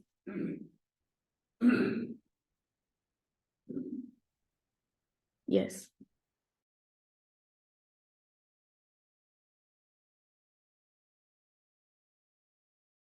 I think you have muted yourself, Maria. You need to unmute yourself. Maria, can you help me? Yeah, Maria. Can, sorry. Can we have, Trenton, can you help us mute Maria? Unmute. Okay, here. I'm sorry, I couldn't find. Perfect. I'm sorry, okay, shall I start? Yes, go ahead, start. Okay. Sorry for that. Okay. Well, hello. I'm gonna to present a project from David's studio, Alborde. First of all, I want to thank to Professor Wang, Professor Diez from Argentina. He was my mentor. Thank you for all the suggestions made regarding the work. It is an honor to be here today.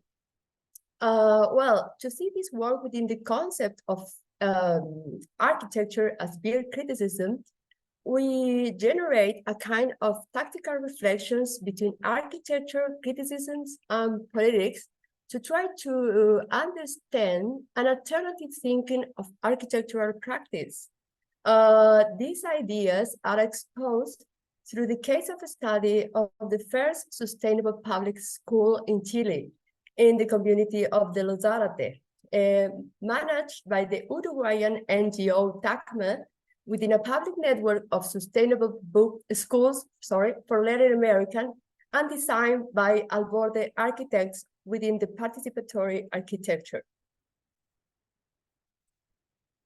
Well, the school is located in Los Zárate, a rural community of 300 inhabitants in the Valparaiso region.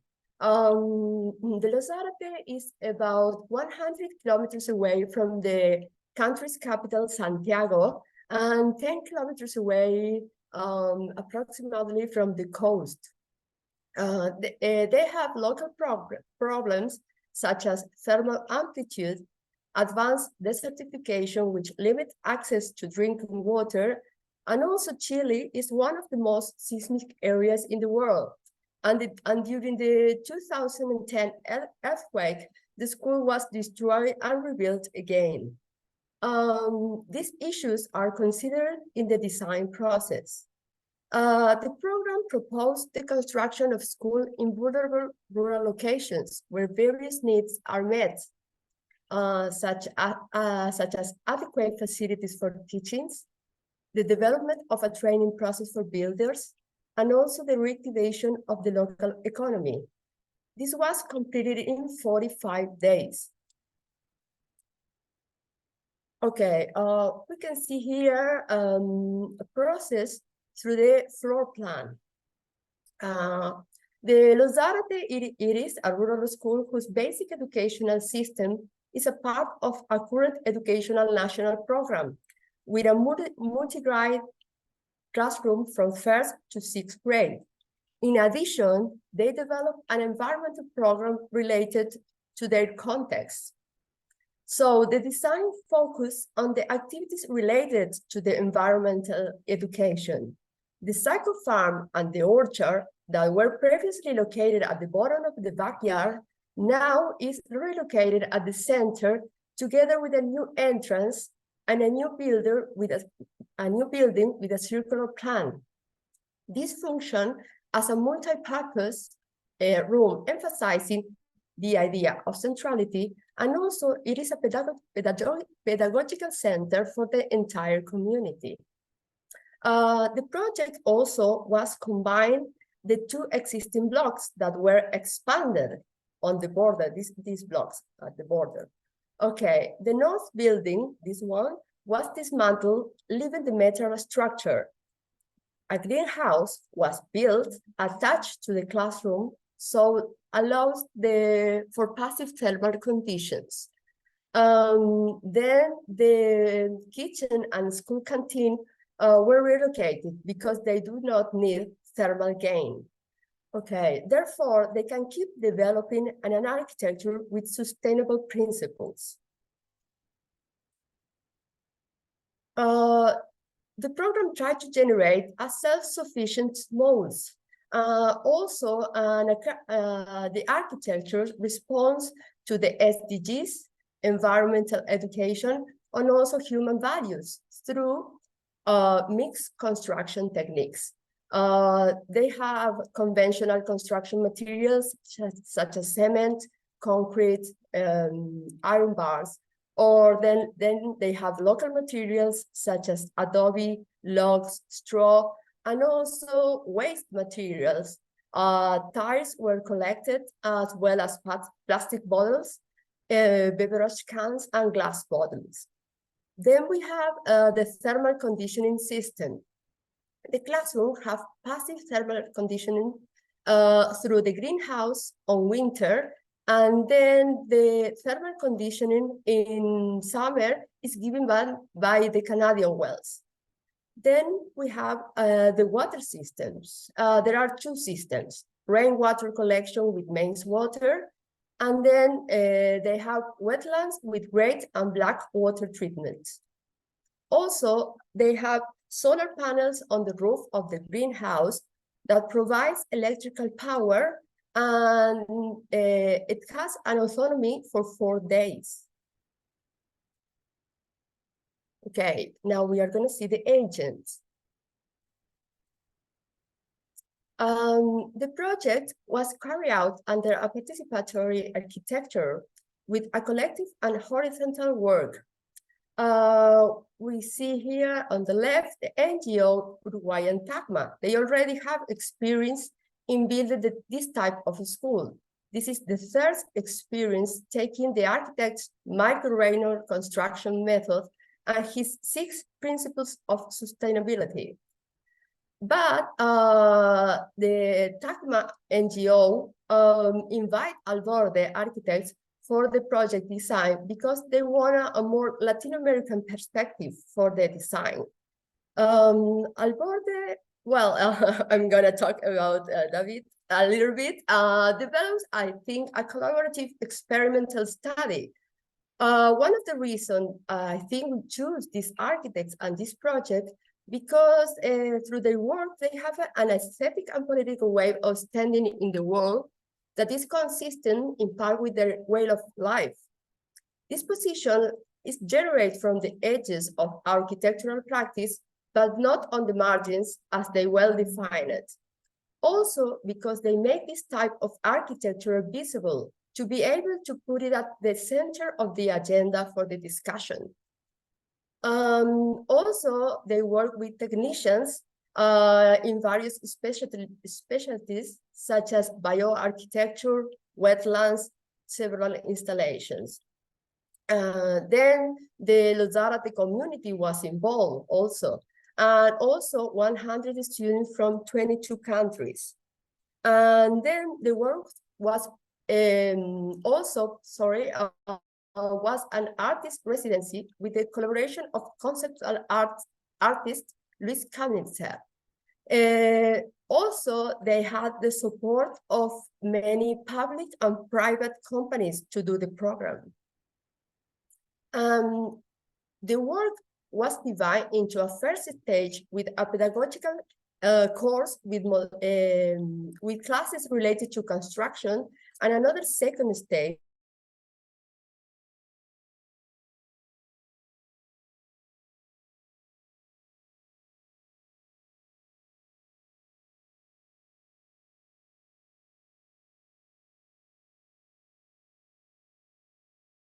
private call, taking into consideration the characteristics that we were already seeing.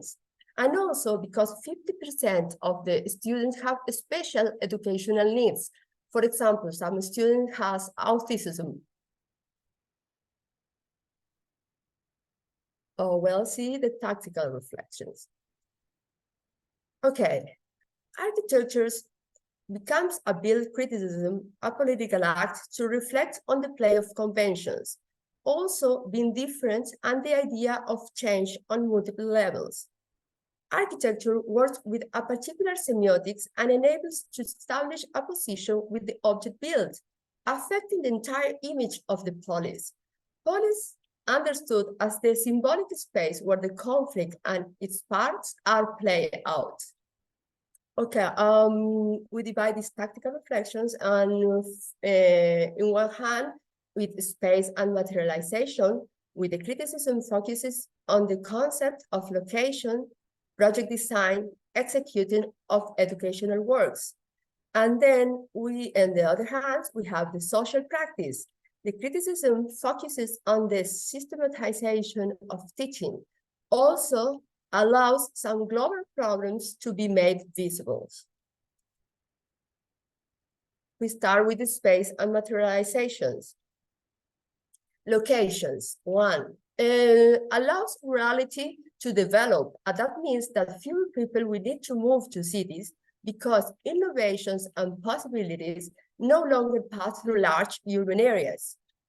Then we have an austere, aesthetic, experimental premises and design, a project that starts from the intelligence of the common. For example, the professionals have to think a program that is developed with a group of people, not all, but with a group of people that they never built before. Then we think the architecture as a dynamic architecture that adjusts to natural cycles. Just taking some words from Reynolds' works, as ships must adapt to the situation of the sea to navigate, so the architectures have to adapt to the context, to the climate to work. Architecture understood as a process and not as a finished product. We have to see the past with the material that we use. We have to see the present with the process construction, with the use of the buildings, and we have to see the future also, evaluating what the building will become. Then in another hand, we have the standardization. Standardization in some ways is left behind in some way of the process because the materials are used in a non-conventional manner, due in part to the choice of materials and the construction systems. For example, tires and bottles are used as foundations. Then we had recycled windows on the greenhouse, various sizes and shapes they have, emphasizing not only the particularities of the greenhouse, but also may suggest the diversity of students and contributed to think diversity as a strength instead as stigma. 谁告诉你不用了？洗澡就咋了？开着嘛。No, wait, what? Microphone open. I don't know. Okay, I'm still going. Okay, are you hear me? Yes. Okay. Yeah. Okay, thank you. Well, then we have the greenhouse and the cycle farm. When positioning in a non-conventional situation, they acquire multiple use. For example, in a common way here, they are always placed without relationship to the social areas, due to others or animal food or waste. The greenhouse here is attached to the classroom, having the double function of collecting heat and growing plants. The farm also is located in a central position in relation to the social areas, due to the importance in the social development of children with different abilities. For example, some kids have difficulties reading, so they go to the farm and practice reading with the animals because it is easier and there are no judgments. Then we have the radicalize the Reynolds program by modeling to Latin realities. Reynolds has already his own school typology based in sustainable criteria. But here in Los Zárate, the team also used local techniques and reincorporates an existing building and also change the morphology with a building with a circular plan. Well, in the other hand, we have the social practice. Educational community is empowered to defend environmental education through the new buildings. Now, the teacher says articulation with conventional education is present as a challenge. The institution and its architecture as a power device, as Foucault terms, used by government as a symbolic space, now it can be used by the citizens. The conventional school here has to adapt the community of Los Zárate and to environmental issues, and not the other way around.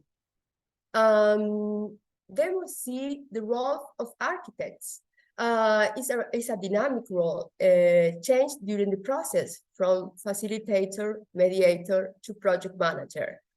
Architecture also cannot be an isolated discipline and separate itself from the basic questions of life. We have to do our question as architects, but also as human beings. Also, they use pre-Hispanic concepts, pre-Hispanic concepts that are latent in our culture and are still used, such as reciprocity and complementarity. Reciprocity means I give you, you give me in collaborative work without economic remunerations. And complementarity means that opposites should not generate conflict with each other, but rather integrate for a common benefit. Well, here we have the final thoughts and the old plan and the people who participate. Okay, being different is questioned and convention keep us safe, but we depend on a system external to us. This work participates in criticism to unpin the values established on the common sense of society. These notions refer to Gramsci's common sense, does not have a rational character, but rather one of faith, which is why it becomes a strategic field of dispute. The artist Luis Caminser expressed that the work is a kind of self-confession of what we fail as a society. Architects who work with everyday life, who offer resistance and criticism, and also referring to history from the bottom up and a popular culture. Understand the capacity for aging that occurs from individuals who were understood as passive, or we can say, or located on the borders of our discipline, but can assume also collective forms. Thank you very much.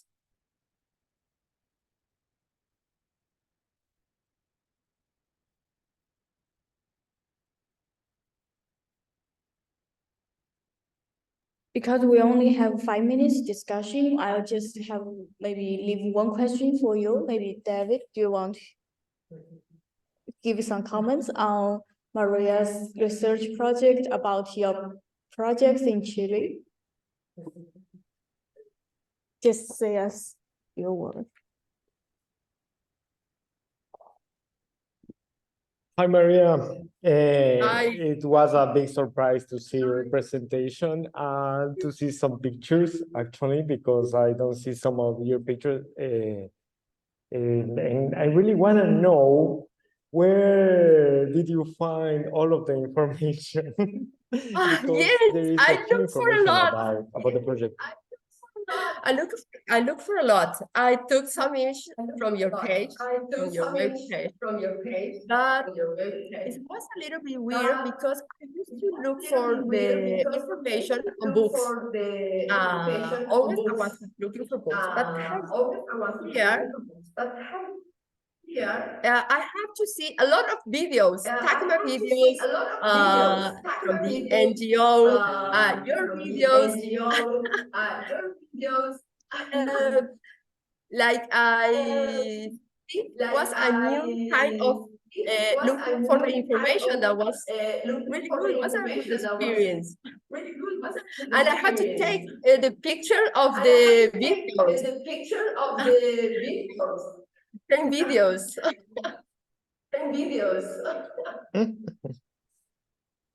Incorrect information. I have just one. I have two precisions. 45 days of construction, but 1 month before to prepare everything, and one more after these 45 days. The 45 days was time for the open school. Malu travels to the construction site, and this is really important for me to say, because I really admire Malu, because she, as you know, construction site, it's extremely masculine place, and it's extremely hard to deal with all of the issues in the construction. And Malu is one of Malu and Pascual are the two in the office who run the construction and who manage the constructions. And Malu was who traveled to Chile, not only for the construction, also for the participatory process. She traveled a few times.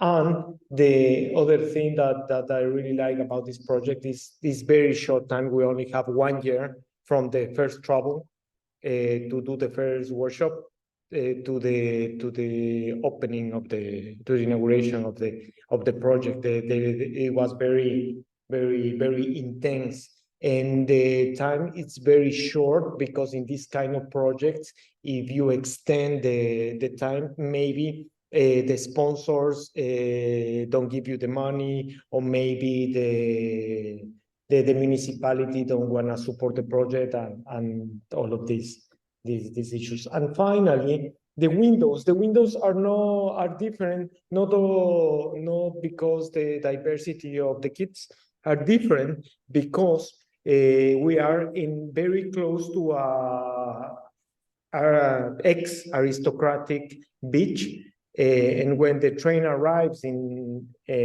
this beach, this beach became very popular, and the aristocracy moves to a different part, to Viña del Mar, to Valparaíso.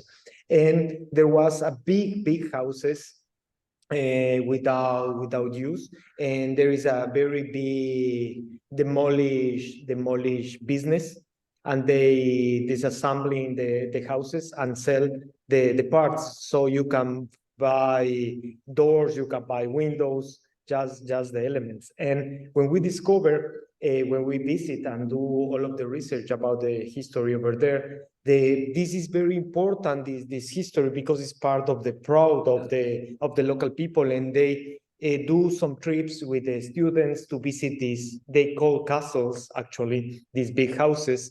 And they say, this is how it used to be, this beach.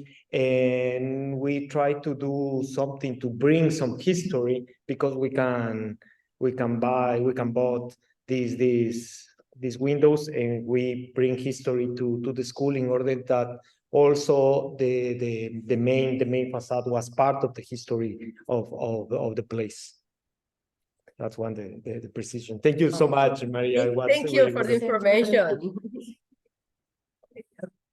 Our meeting, you want to say hi? Okay. So next we are going to invite our final keynote speaker tonight, Professor Wang Shu, to give us a lecture on construction as a critique. Wang Shu and Lu Wenyu co-founded the Amateur Architecture Studio in 1997, and they won the Shelling Award in 2010, and in 2012, Wang Shu becomes the first Chinese architect to win the Pritzker Prize. So, Professor Wang Shu, will give you the floor, and can you share the screen? 王老师可以开始 OK 分享屏幕了。好，对，好，just a moment，just a moment。 Okay, we can see. 我们可以看见了。 Okay.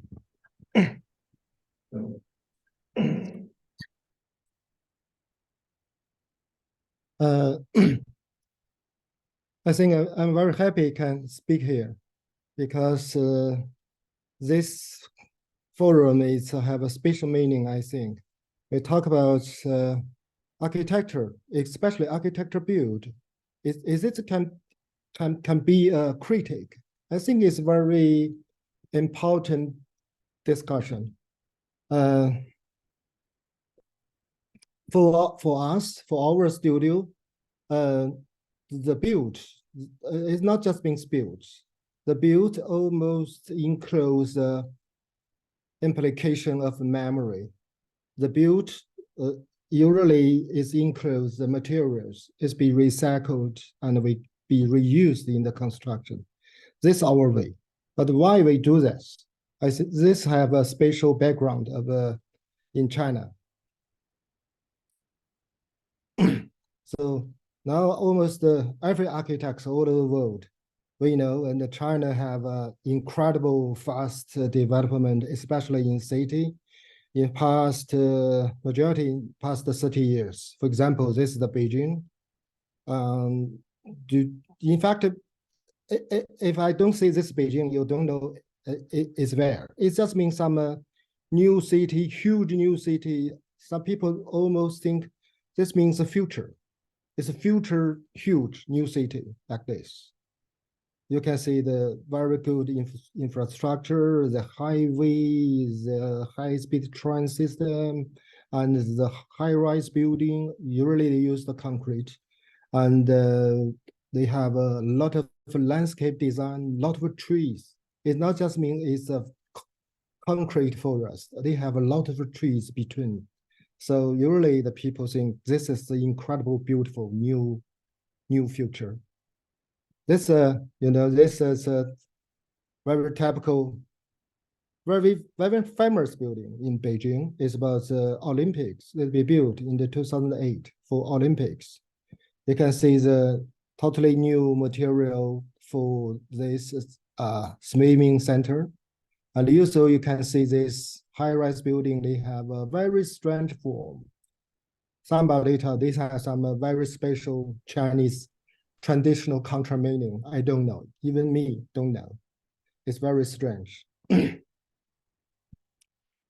It's my home place.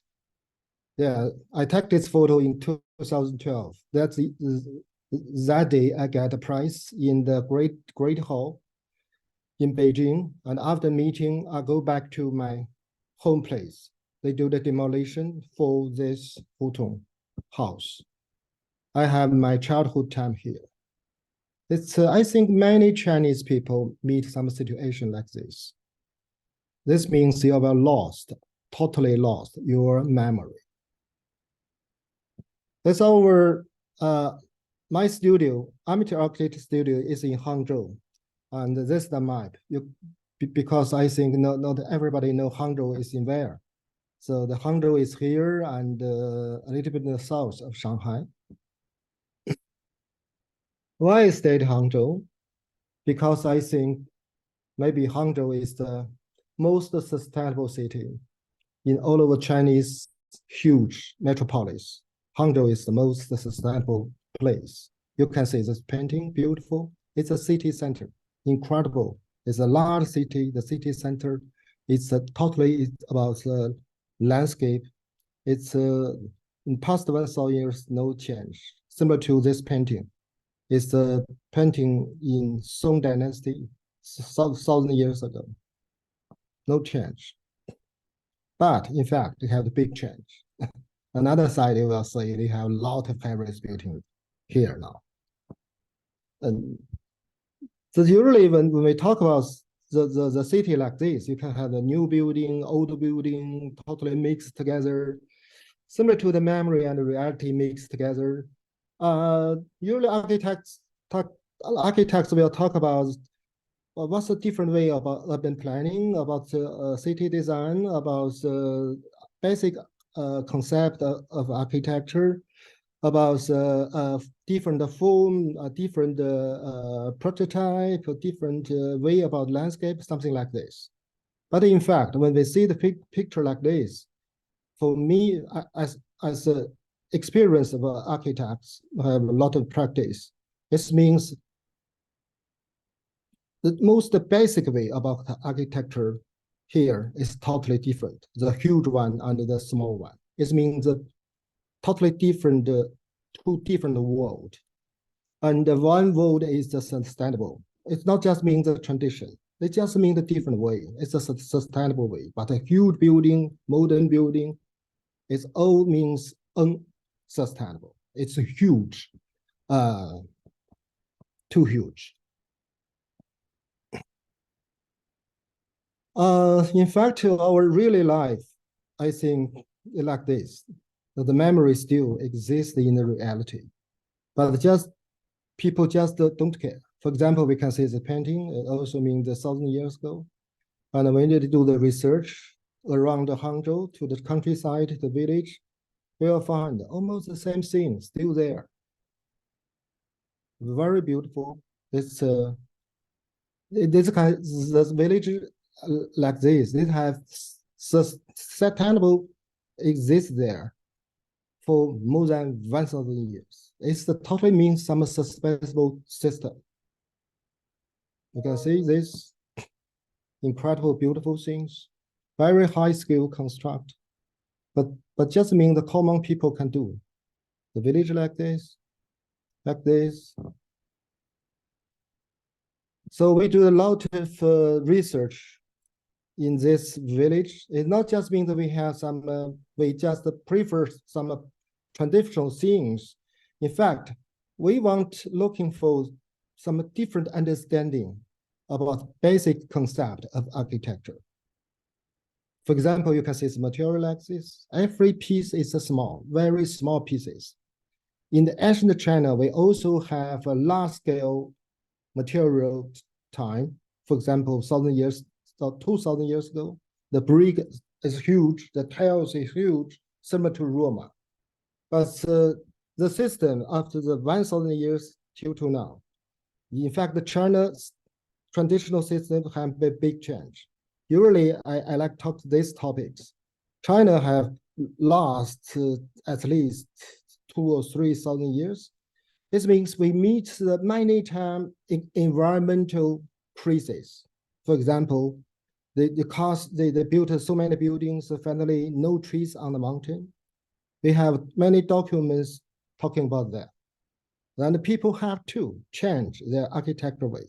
Gradually, you will find that they have a small material system. This means they can use the few materials and the common people, they can build. It's totally different idea. It's not about monumental. It just means some common people's life. For example, this one is used very common wood timber. They can build the bridge or cover the stream, the river, the largest span more than 30 meters and 40 meters long. It means high tech, but they use the small materials. They can build some traditional high tech building. But in the past 30 years, in China, the big change is we think the Western system is better. So we destroyed our system by ourselves very fast. Very fast, everywhere like this. And for example, in our province, Zhejiang, 20 years ago, we have 40,000 village. Now, we still have 30,000 village. Once 10,000 villages have disappeared. And how about the traditional way still exist? I think maybe 5%. That's the why. We called our studio's name is Amateur Architecture Studio. You know, amateur, this means people, common people themselves, what's their understanding about architecture. And the professional system is very terrible system, in fact. So our philosophy is some kind of philosophy in China is be developable as long as 1 century, totally be developed, be devalued. How we can change our thinking? I think we start changing our thinking by hands. By hands, it not just means have some special human experience. I think by hands means totally different way about architecture. For example, this is our very early experiment. The rampers by myself with my wife together. It means 2 architects. We can do something, construct something. Yeah, it's very small things, but for us, it's very important. This is the first time we use the recycled tiles from the demolished site. So sometimes give the critique to my way, to my architecture. They think I'm a very prefer traditional building. It means I'm a traditional, I'm not a contemporary architect. But in fact, I'm not interested in the past, the traditional things. I just have the interesting to compare what's the difference between the traditional and the contemporary things. It's my interest. From this small difference, we can think about how we can reshape the rural culture in the contemporary China. It's not just means the rural culture. I think it means something really touch the future, the different way about the future. For us, more practical, usually we think about recycled material. It not just means material. It's the recycled memory and the recycled time. Few modern architecture, contemporary architecture now, they have the feeling about time. They don't care the time. They just want to do everything fast. We do a lot of small experiment, in fact, our studio. For example, in 2006, we do the first Chinese national pavilion in Venice, Architecture Biennale. We do a installation in Venice, but the background is something like this. It's a village. I don't think it just means a village. It includes some different way can beyond the cities. And we also fast to the large amount recycled materials. It's just before we do use this material as a recycled materials, it's similar to the rubbish in China be slowed everywhere. They lost their meaning, they lost their respectful feeling, lost the value. So that's my design about the installation in Venice in the Virgin Garden. And we designed 800 square meters gardens inside the Italian gardens. And the basic, they don't let us to dig the ground. It means we should do some installation, no base. And we use the bamboo and the recycled tiles to construct here. And the workers is not the professional workers. Its majority is our studio members. We have 6 studio members and in class, another 3 craftsmen. Everybody working together. We used half months, 50 days to build this 800 square meters tiles garden. This me and my assistant. Yeah, we constructed together. Now this guy become our West head of architecture department.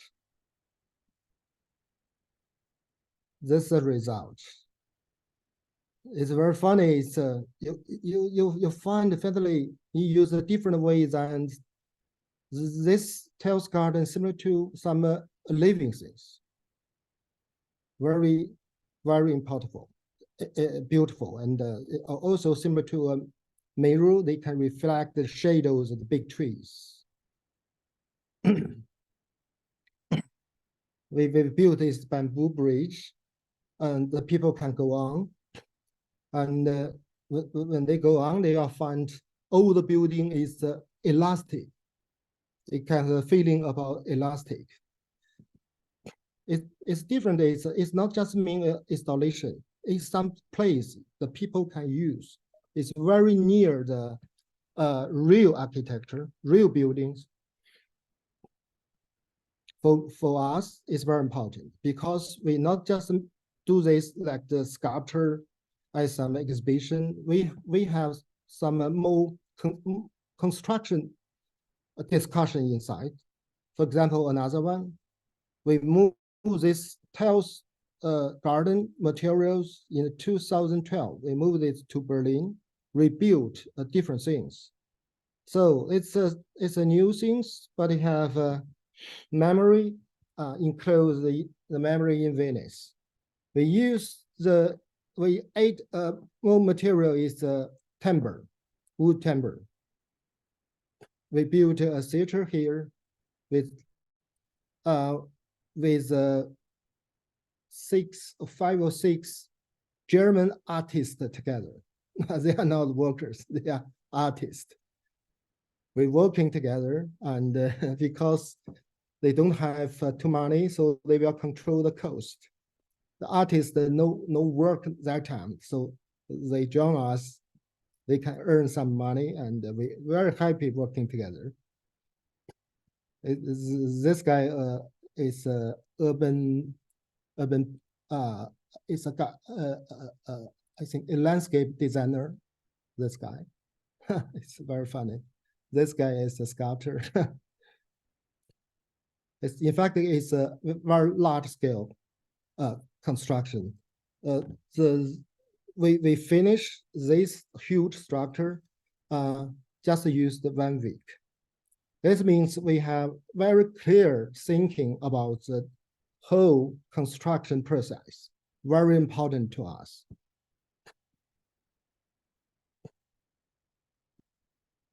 Everybody is very happy. It's finished, you know. This building is very special. The building called the World Friendship Hall is a gift from the United States after World War II. They gave the gift to Berlin, but a very huge system here, concrete. Then we built this very light system, no base, just put on the platform, very light. So this, I think, is very clear, gives some meaning, the different system about future. Of course, we also do some museum.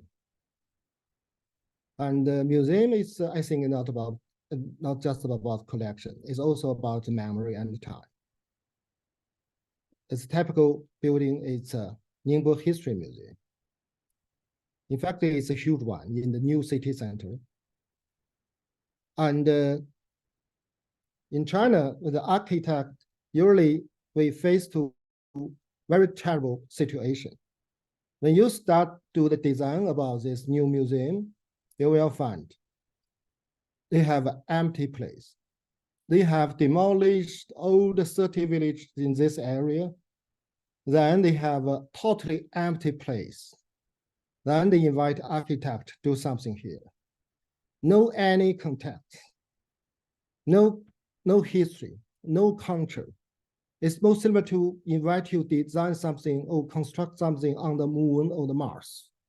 This is why now many people talk about China might be a new country about the future, because we even know how to build in the moon and Mars. It's very terrible for human. It's very terrible. So how to rebuild the context? It not just mean something surround you, because everything disappeared. So sometimes you should start to use your imagination to think about a more large scale area context. But another side, we find some interesting here, very interesting. We do the research about the history town near our site. We find the special way about materials, about the recycled. This place, they have a typhoon every year. Then it's very open. The building collapsed because typhoon, and they need the very fast short time to rebuild the building. So they gradually they develop the way like this. It means many different kinds of materials mixed, constructed together. But usually the building not very high like this, but incredible beautiful. But we want to build building is more large than small farmer's house.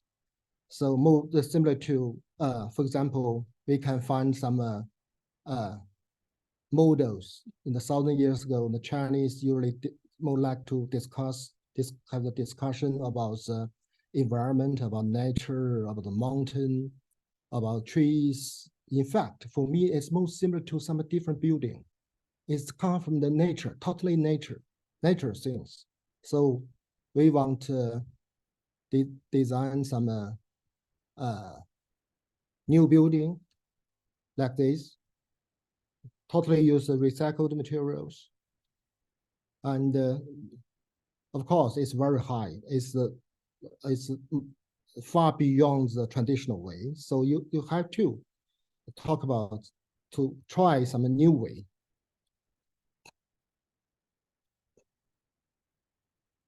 In fact, the construction is also very fast. I think the speed in China have a special meaning. It's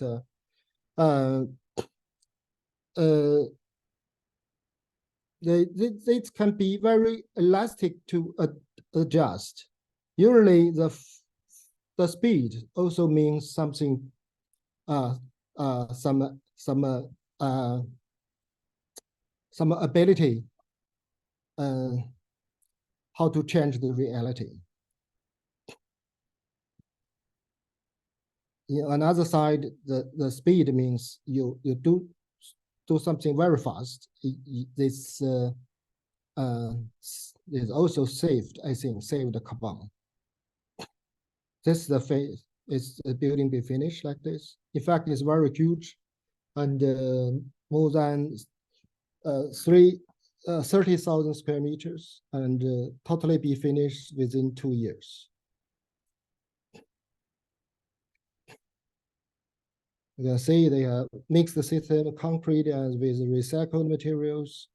It's very clear logic is recycled material is a radical facade, and the concrete can do something slope. And a thing most moved me is when I visit the museum again, I find a lot of visitors is old people, because their home have been demolished, So they're looking for their memory come to here. They find so many things for us very familiar. It means some wall similar to their courtyard wall, house wall. They are very some old people visit the museum. They don't see the exhibition. It's one year, maybe they come 4 times, 5 times. They count it again and again. They don't have any interesting about exhibition. They just have the interesting about memory here. Sometimes you can see an old lady that's standing there, similar to a philosopher, to thinking, because here is their place about memory. It's another building. Its basic idea is how use the small scale, traditional way to build large scale modern building. It's the small things, they can more easy to coexist with the nature things together. Yeah, it's my sketch. You will find it has a large building here, about 10,000 square meters.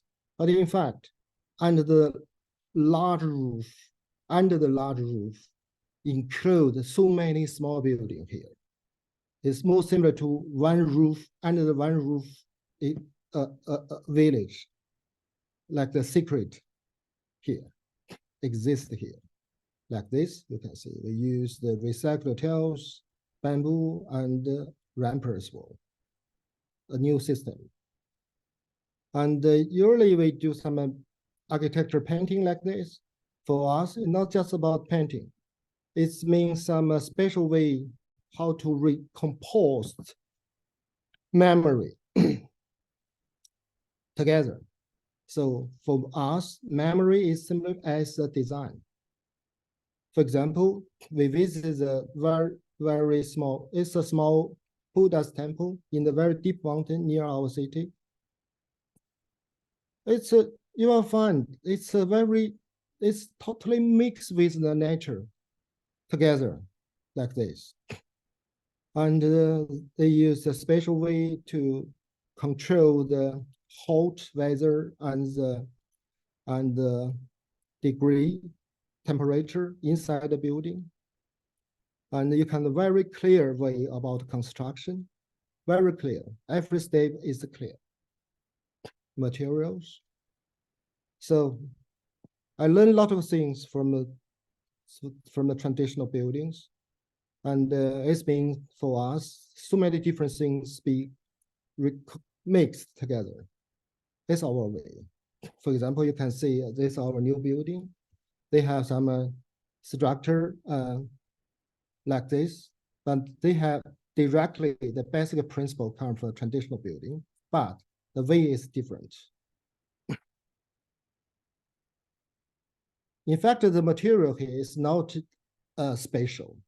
The tiles, the bamboos, the wood, everything is very common. Our basic idea is how to can rebuild, restart the new way. That way means the common people can do that. We don't need a too special craftsmanship or too special workers techniques. It just means we want to build some new system. They can be understand and can do by common people. I think the way of construction like this is also have very strong critical power, because now you will find, especially in China, the popular architecture design and the construction way.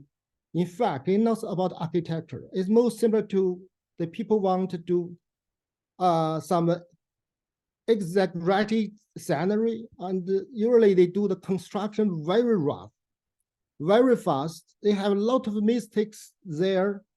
The detail is incredible, no details. Then they do interior and exterior decoration. So that means architecture become a decoration. It's not architecture way. So that means commercial. The commercial phenomenon now in China is too popular.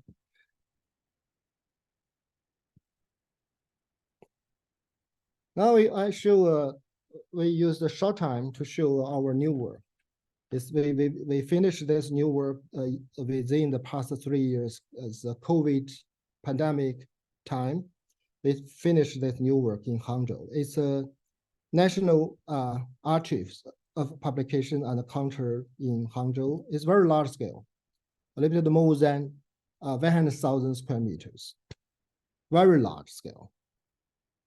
Interesting is the site is some place.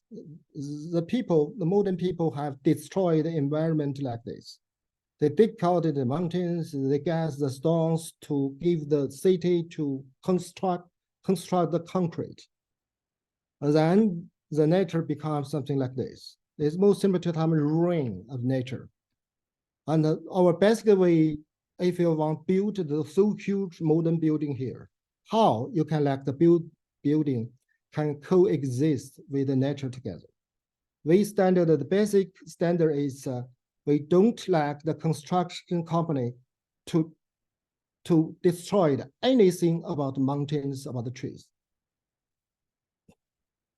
Yeah, that's our tradition. Our beautiful city have the long tradition about how the human life buildings can coexist in beautiful natural way with the nature together. That's my sketch. How like the building be controlled and can mix with the mountains. We learned the way from a tradition, how to build the new way to like the building to talk with the nature. You can find the final result like this. So we control the building height, and we use a very sensitive way to control the building. Don't destroy the nature. Not like the nature become more beautiful, come from the rains. Yeah, maybe you can say that building is a garden, it's a village, many people don't know what this, but in fact, it just means the city, the village, and the garden, so many different prototypes be put together like something mixed. Of course, material is very important. We use the new way to do the local ceramic pieces, give them totally new feeling, and it also gives the chance the local craftsman, the ceramic craftsman, they have a chance to draw the large scale modern construction. We use the wood structure, you can see. Of course, we also use the concrete, but we use the special text with the concrete. It means with a carpenter, they have a chance to draw the construction. We also do some totally new wood structure here. They have some feeling of a tradition, but if you see it carefully, no anything directly copy from the tradition. It is a totally new way. Like this. Coexist like this. It is a huge building, but they have so many small things inside, similar to a garden system, village system. Yeah, it's our new temple structure. It's large span, about 30 meters large span. We do this experiment as the installation in Venice, in Berlin. Finally, we developed this system, become a true architecture structure in the large modern buildings. We use the rampers wool, combine this wood structure and the ceramic together, because this place will happen in the future, some important national event. We want to give the influence to people's opinion. Yeah, you can see the very light, the roof. It's a metal, special way to deal with. Thanks. Okay, I finish my talking. Thank you very much, Professor Wang Shu, for your wonderful sharing of your projects and the thoughts and the reflections on the urbanization process of China. So now I think we are very right on time to go into the roundtable session. And Professor Long, can you stop sharing screen so we can see all the audience online? 王老师可以暂停共享一下屏幕。好，我退出正在弄共。享屏幕，我们好，我正在弄。好。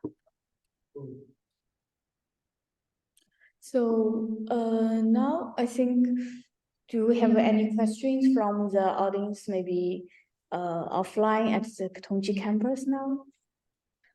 If any audience online have questions, please raise your hand.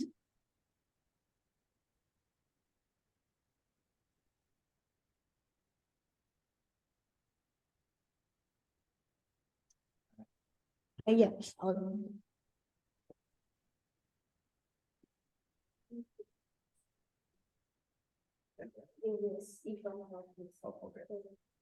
So maybe not question, but not actually just a question, but maybe also a comment, because I saw tonight's wonderful presentations, and I keep thinking about how do they relate to the main theme of Bill's criticism. And I think what is really interesting is how the different propositions, I think you all make a value proposition for architecture in a different way. And it's interesting to see how exactly that value proposition works. In my view, they are not quite similar, quite different actually. And I wonder how you assess yourself as makers, as designers of these projects, these differences in the way your projects could be seen as a build criticism, as a piece of criticism, so to speak. I think one big question that comes to mind when I think about this topic is the way the primary role of architecture to perform as a built construction, as a protection, as an enclosure, as something that is, let's say, a one-to-one reality, can at the same time also be a narrative, a critical narrative about things going on in our world. And the first two lectures, definitely, they really focused on maybe the most critical issue today, the most existential issue that you can imagine, which is, are we heading for disaster? And how can architecture contribute to preventing that to happen by not just one building, but actually by proposing a practice that can be scaled, that can be generalized, that can become a discourse, as something ingrained in any architectural act, as something essential for our future. And I think what is really interesting is to see how you yourself as architects let's say, analyze this immediate act of performativity. There is one building and it performs, it works. And at the same time, how you want to see this as a kind of pars pro toto, as something that could be taken as a lesson for many others to digest and to work from.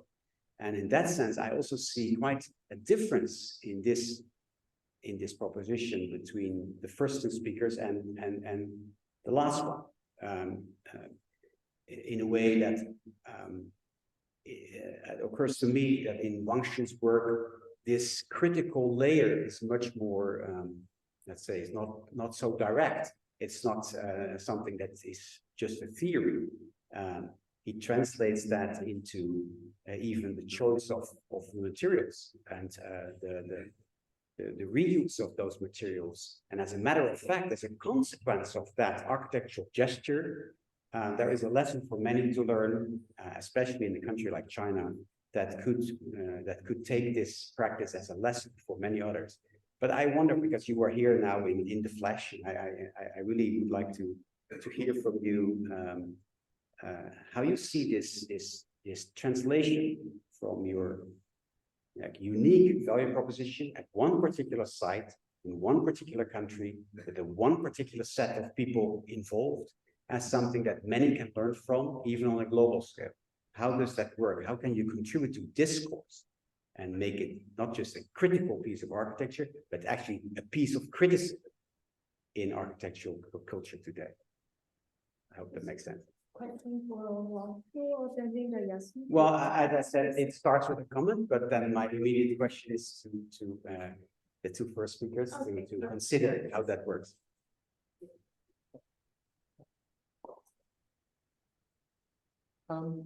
So we've seen some wonderful work, especially that last archive. And I'd just like to bring the discourse back to, well, how does that relate to a planetary strategy? And I'd like to come back to the issue about what is it for? What happens in that building? It's all very well having a very beautiful building as a gallery and an archive, but who's going to run it and what are they going to show in it? And how is that going to help us further the two issues that we really need to focus on, which is climate change and poverty? And if what happens in that archive shows how to recycle materials, as has already shown how that can be done in a very dramatic way, that will further that issue in a very positive way, and that's architecture as built construction criticism. On the other, so obviously it's very complicated, but actually it's quite simple at the same time. Our key, if you look at the numbers, the key thing that we need to do, it's the G20 countries, and it's the cities, and it's the people who are wealthy in those cities that we need to tackle. And the wealthy, so 1% are using over 50% of our resources.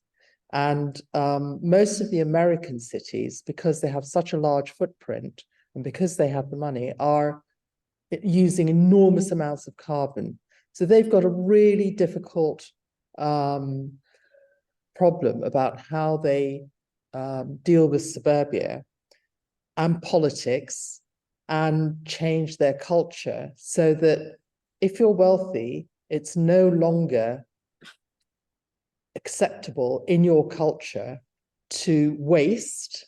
We throw away a third of our food even before we've unwrapped it, and live in a much more healthier way. And I think that bridge is waiting for us to cross in a very positive way, because when you live healthily and more economically and in a more communal way, you benefit. At the moment, suburbia is isolating. If you look at the proportion of people with the greatest mental health problems, I believe America, and I think Britain, any place with suburbia has severe mental health issues, and isolation is one of them. So if you can change the architecture so that it's climatically more sustainable, I think we also make our lives much more sustainable. And I think the two are on the same track. It's because we're on the track of greed and avarice, which is our heritage from empire, and racism and all of that goes with it.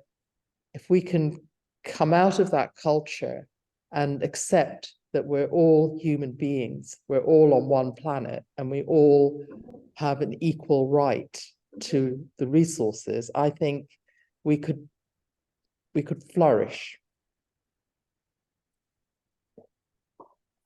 Thank you very much, Yasmin, for your comment. And I see Sandu has raised his hand for a while. Maybe would you like to open your camera and response? Yes, we can see you now. Sorry, you need to unmute yourself.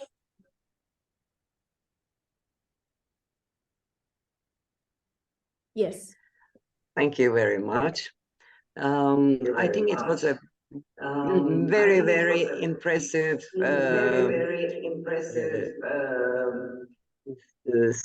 speech. I adored the works you have done. They are delightful, and I appreciate it very much. I am not going to look at it at the world's level as Jennifer did, but because I believe in instigations, someone sometime found how to make a fire, you see. So it starts this way. Many others, hopefully, in the future could join you, and then your side will be very powerful. However, in my mind, there are some difficulties in terms of different cultures. The moment I saw your works, I thought of, I'm a member from Turkey. I thought of how I could convince the architects in my country to do such designs, to start from some point. However, so-called westernization, that is modernization of the last century, is speaking in terms of amounts, we are 80% modernized, just forgetting about the religious endeavors during the last 2 decades. And this association with the Western world, the idea of being westernized, also tends to convince people using the same methods and techniques and behavior. For example, Al is already known in the Turkish academia, among the architects, so on and so forth. I will cut it short. How do you think you might convince the Chinese population and organizations and municipalities to take your work forward, to multiply it? I know it is a very nice idea when you are already in the nature, in small towns.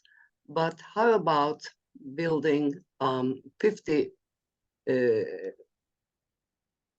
or more inhabitants, building housing for such people right very close to the center of a town? It is offered to you. It's very difficult to convince the people in my country. Do you think you might have the courage to try this? That's my question.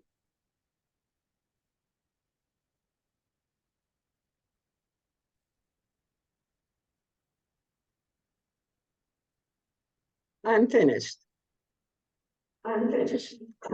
王老师，就是刚刚那个给您的问题，就是您如何在中国说服更多的业主和政府、甲方去以及公众去接受您的建筑，然后并且在不同的城市，可能不仅仅是一个地方去执行这样一种建筑实践的方式。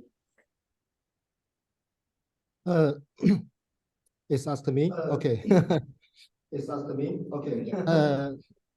In fact, for us, it's a slow down process.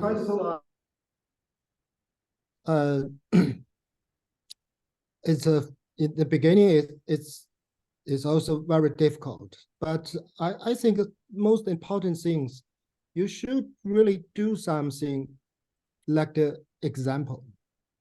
The people usually, when you talk to them, they can't believe you, directly believe you.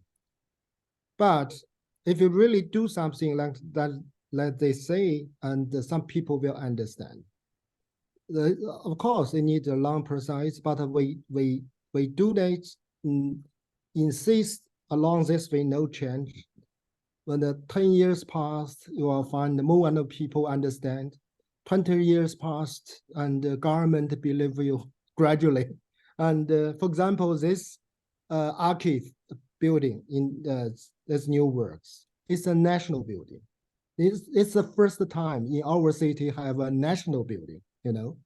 It's very difficult to do. So many politicians will touch the project. And they have a strict control about the time, about the cost. This means the political correct. You can't be on the coast, you can't be on the time limits.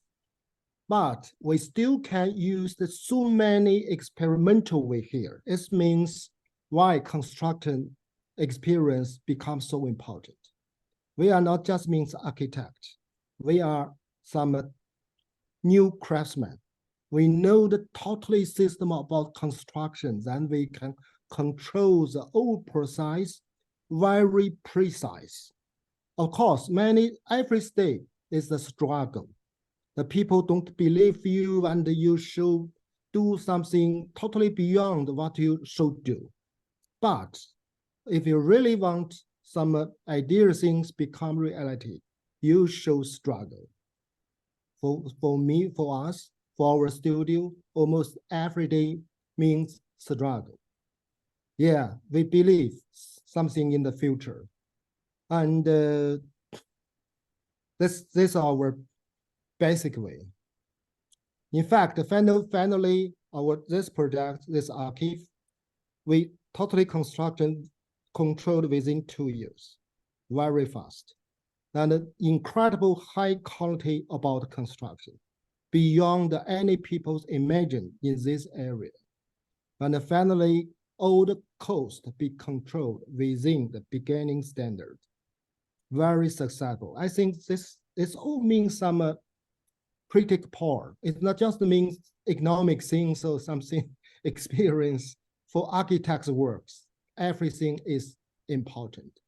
It not just means a form about beautiful, about something concept. No, it's more practical things.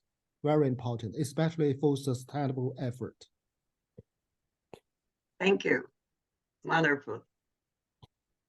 I appreciate that. Yeah, it's my honor can talk something here.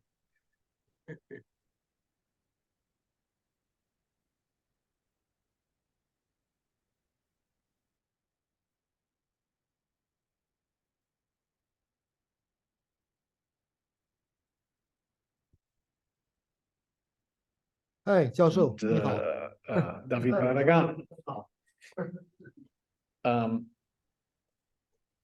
100,000 square meters constructed in 3 years, well, from design to completion in 3 years, right? Zhejiang Yes. Archive. Yes. Yes. You say that, and within cost, within the time constraint, it's like in Germany, there's a project for a new railway station in Stuttgart, and they just announced that the price went up again. Now, originally it was 2.6 billion euros. Now it's nearly 10 billion, and it won't be finished until 2025, maybe longer, and it's 15 years construction period. The airport, you have all heard about it in Germany, took 14 years and went from 1.7 billion to 8 billion. So, the chancellery, Chancellor Scholz is going to have an extension to his ministry. He thinks he needs it. And the budget has gone up from 450 million to now 700 million, and hasn't even started. So in Germany, the land of technology and precision and rationalism and so on, the foreign minister, Annalena Baerbock, came to China and said, we Germans are in a systematic competition with China. And it's very interesting to see that, of course, the political systems are different, and many Germans who have worked in China have experienced the political system here, and they have successfully constructed buildings. So I believe that, in fact, the resistance to good quality architecture exists in all countries. It's all the same. All the politicians have are very skeptical about architects, and so I think your appeal to us as a profession to say that it is possible, but two things are important: controlling construction and construction as a critique, but as critical path in the process, means that you're controlling costs. And it is construction as a critique is not just a theoretical critique, it is a practical critique. So without this mastery over construction, we will never achieve an authority as a profession. And I think that that is what you're showing that is necessary to advance the credibility of the profession and the credibility of the projects. But I want to echo Ole Baumann's comments or observations. I think that regardless of scale of project, every project has an inner volition, a will to become an example, a paradigm, set an example for others.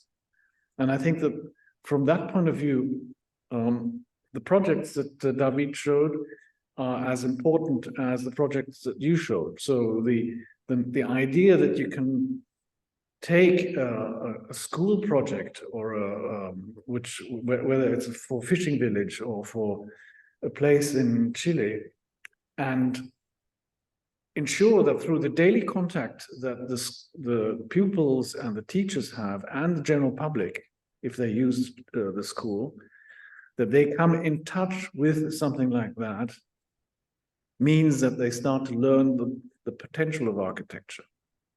And I think that there is an interesting little connection between Maria Bernabé's presentation of the school in Lanzarote, where Alborde reused old windows from the palaces or the villas of the beach condominiums, and your reuse of bricks, right? The idea of reusing bricks and the idea of reusing windows that are connected with the memory of the people who live there, I think are essential parts of the recycling of memory, recycling of materials.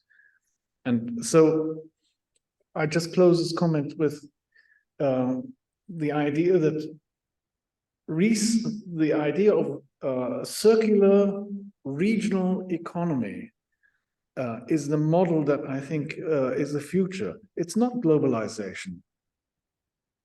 It's regional circular economy to strengthen local economies, to strengthen regional economies, and to stop the kind of excessive import and export of materials and resources. So I think that if you take that as a basic economic model, and you then adapt all the other flows and all the other processes to that, you will begin to see that, yes, also ultimately the recycling of building materials will be part of this model. And if you also consider that you should not demolish buildings if you don't really have to, right? And this is another stage of awareness that I think the architectural profession and the general public needs to reach. So I've put this in a kind of a very large framework, but I think that I just wanted to reiterate the notion of architecture's built criticism involves your statement, Professor Wang Shu, that construction is a critical path and is an essential path and is an essential economic and cultural path. No question, just a comment. And do we have any more questions from our audience online? Or maybe audience here at Hongqi. Okay, I think we had a very interesting presentations and discussions tonight. And I think we have saw a lot of examples, a lot of projects that could be examples for the future practice of architecture. And I also want to echo in the previous discussions that I feel like both David's and Professor Wang Su's work have given us a very important examples to be followed. And also, because Maria and I, we both asked David questions about regulations. And it reminds me that 100 years ago, when concrete as a material was first invented, it was a kind of experiment. And then we have the regulations, we studied its structural performance, and then concrete becomes one of the most used materials globally.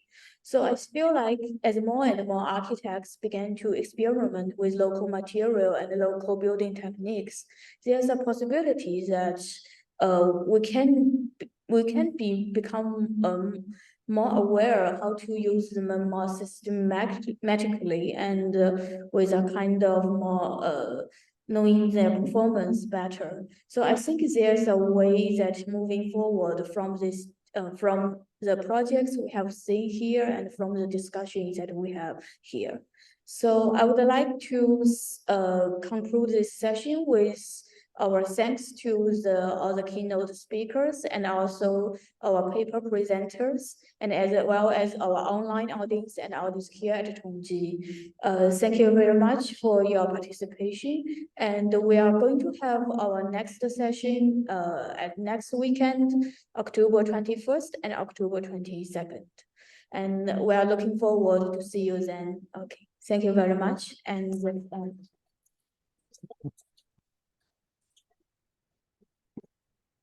oh, should we take a group photo? Yeah, sorry everyone. If you are still in the Zoom meeting, please let's join us for a group photo for tonight. Maria, Yes. if you need more information for your research, we can do a Zoom call. Yeah. Oh, that would be great. Okay, yes, that would be great. Podemos hablar en castellano. I can hear you. I can hear you, but Gracias. just call us. Okay, by mail. Okay, thank you. Sí, ahí por mail, ahí nos dejan. Ahí está, por mail, porque no tengo teléfono. All these can join us. Yes, please come. Come here as well, because there's a camera there. Yes. Estamos por duplicar. 这边能照景吗，佳悦？ Yeah. 还是 No, you have to come in. 能造什么？哦，当然不能挡住这个，对。不能挡住。 Take a seat. Okay.